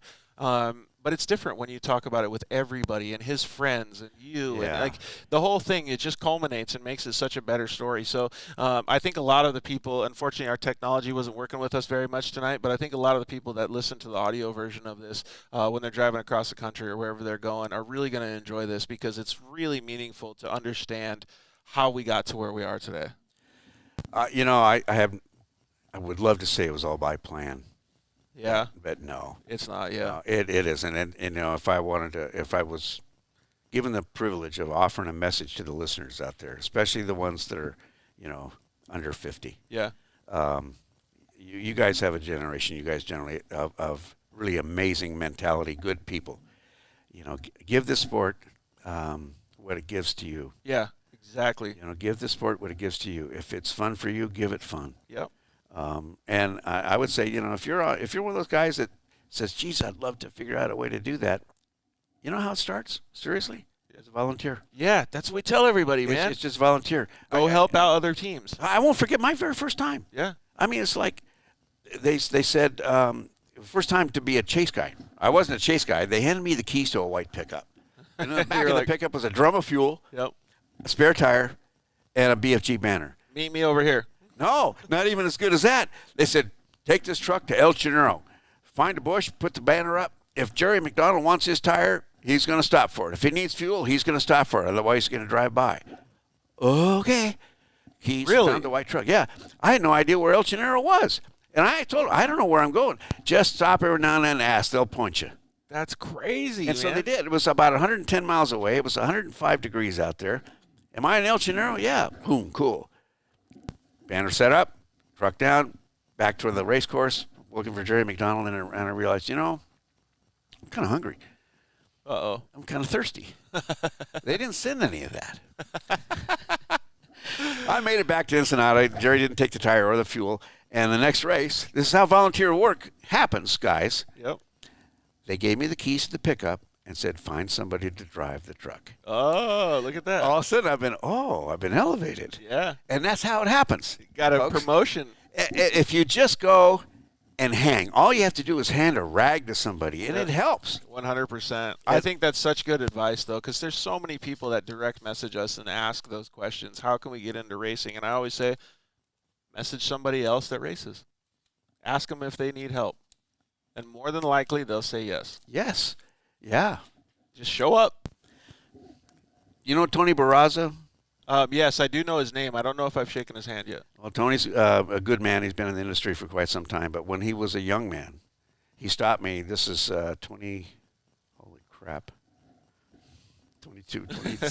22 years ago. We were at the Offroad Expo. He steps out of his booth or wherever he was in the aisle, stops me. He says, you don't know me. My name is, but I know who you are. He says, you've been in the off-road industry a long time. What is the secret, he said, to succeed in the off-road world? And my brain was saying, you chucklehead. What kind of an answer is that? So I thought, here's the secret, Tony. Show up. Yep. Pay attention. Don't lie. 100%. And that's what he did.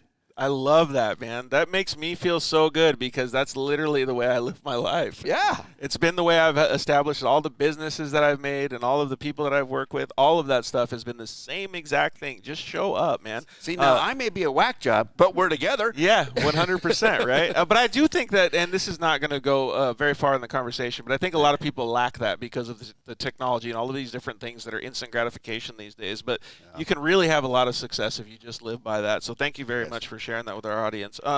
Okay, well, I would like to do this again. Who knows when it'll happen, but there's a lot of racing, a lot of things that are going to happen for the Dirt Life show this year, so we'll schedule it, and we'll have some more fun and talk about stuff a little bit more. Do you want to throw a shout-out to anybody before I do the closing? Well, yeah, I got a shout-out to a racer in Illinois, Chuck Johnson. Chuck Johnson, okay.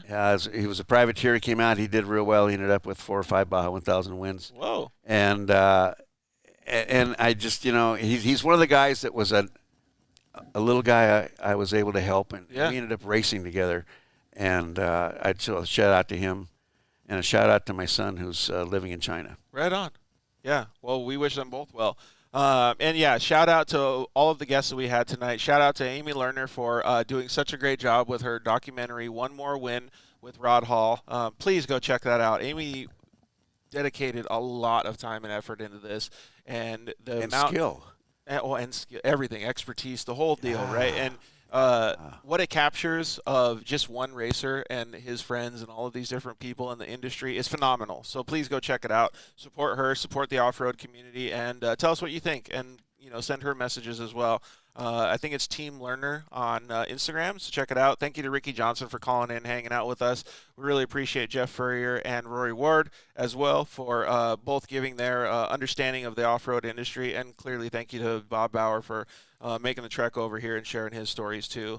You can always visit the sponsor deals page on thedirtlifeshow.com to go visit any of our partners, get deals on their products, and you can also learn how to get sponsored on that page. Alex Streiler does his sponsorship workshops, and you can talk with people like from BF Goodrich, with people from Kawasaki, Coca-Cola, anybody. He's got tons and tons of people on there that he talks to directly that you can get information from directly from the horse's mouth to send them your deck or your sponsorship proposals. So you can help out your racing program by doing that, and the Dirt Life Show wants to support you guys because you guys support us. So the next show we're going to have should be next Monday. I'm going to say should be because we're going to have it down in San Felipe for a pre-show if the house that we have has good internet. So we're going to keep our fingers crossed. If not, then we're going to have to skip the week. We'll get a bunch of content through Instagram and Facebook and YouTube, but with videos and stuff like that while we're down there at the pre-running and for the races. But if not, then we're going to do the San Felipe follow-up show or recap show. We really appreciate all the guys at IMG Motorsports for letting us hang out so much here. They're a fantastic shop. If you need anything done to your side-by-side, give them a call. And thank you to you guys. You guys are our lifeblood, like I say every show. So really, everything goes to you guys for helping us out and being such a good part of the Dirt Life Show. I've been getting approached at the Mint 400, even in the street at the gas station, because you guys are so stoked. So you guys mean the world to us, and we really appreciate you guys supporting the show because we want it to grow too. So, all right, anything else? Thank you, viewers and listeners. Yeah. And I hope we did okay for you guys tonight. Yeah, I think you did a fantastic job, Bob, so I appreciate you guys coming. So, all right, so the way we usually end this, thank you for living your dirt life with us. We love you. Good night. Good night. Thanks for listening to The Dirt Life Show. See you next week.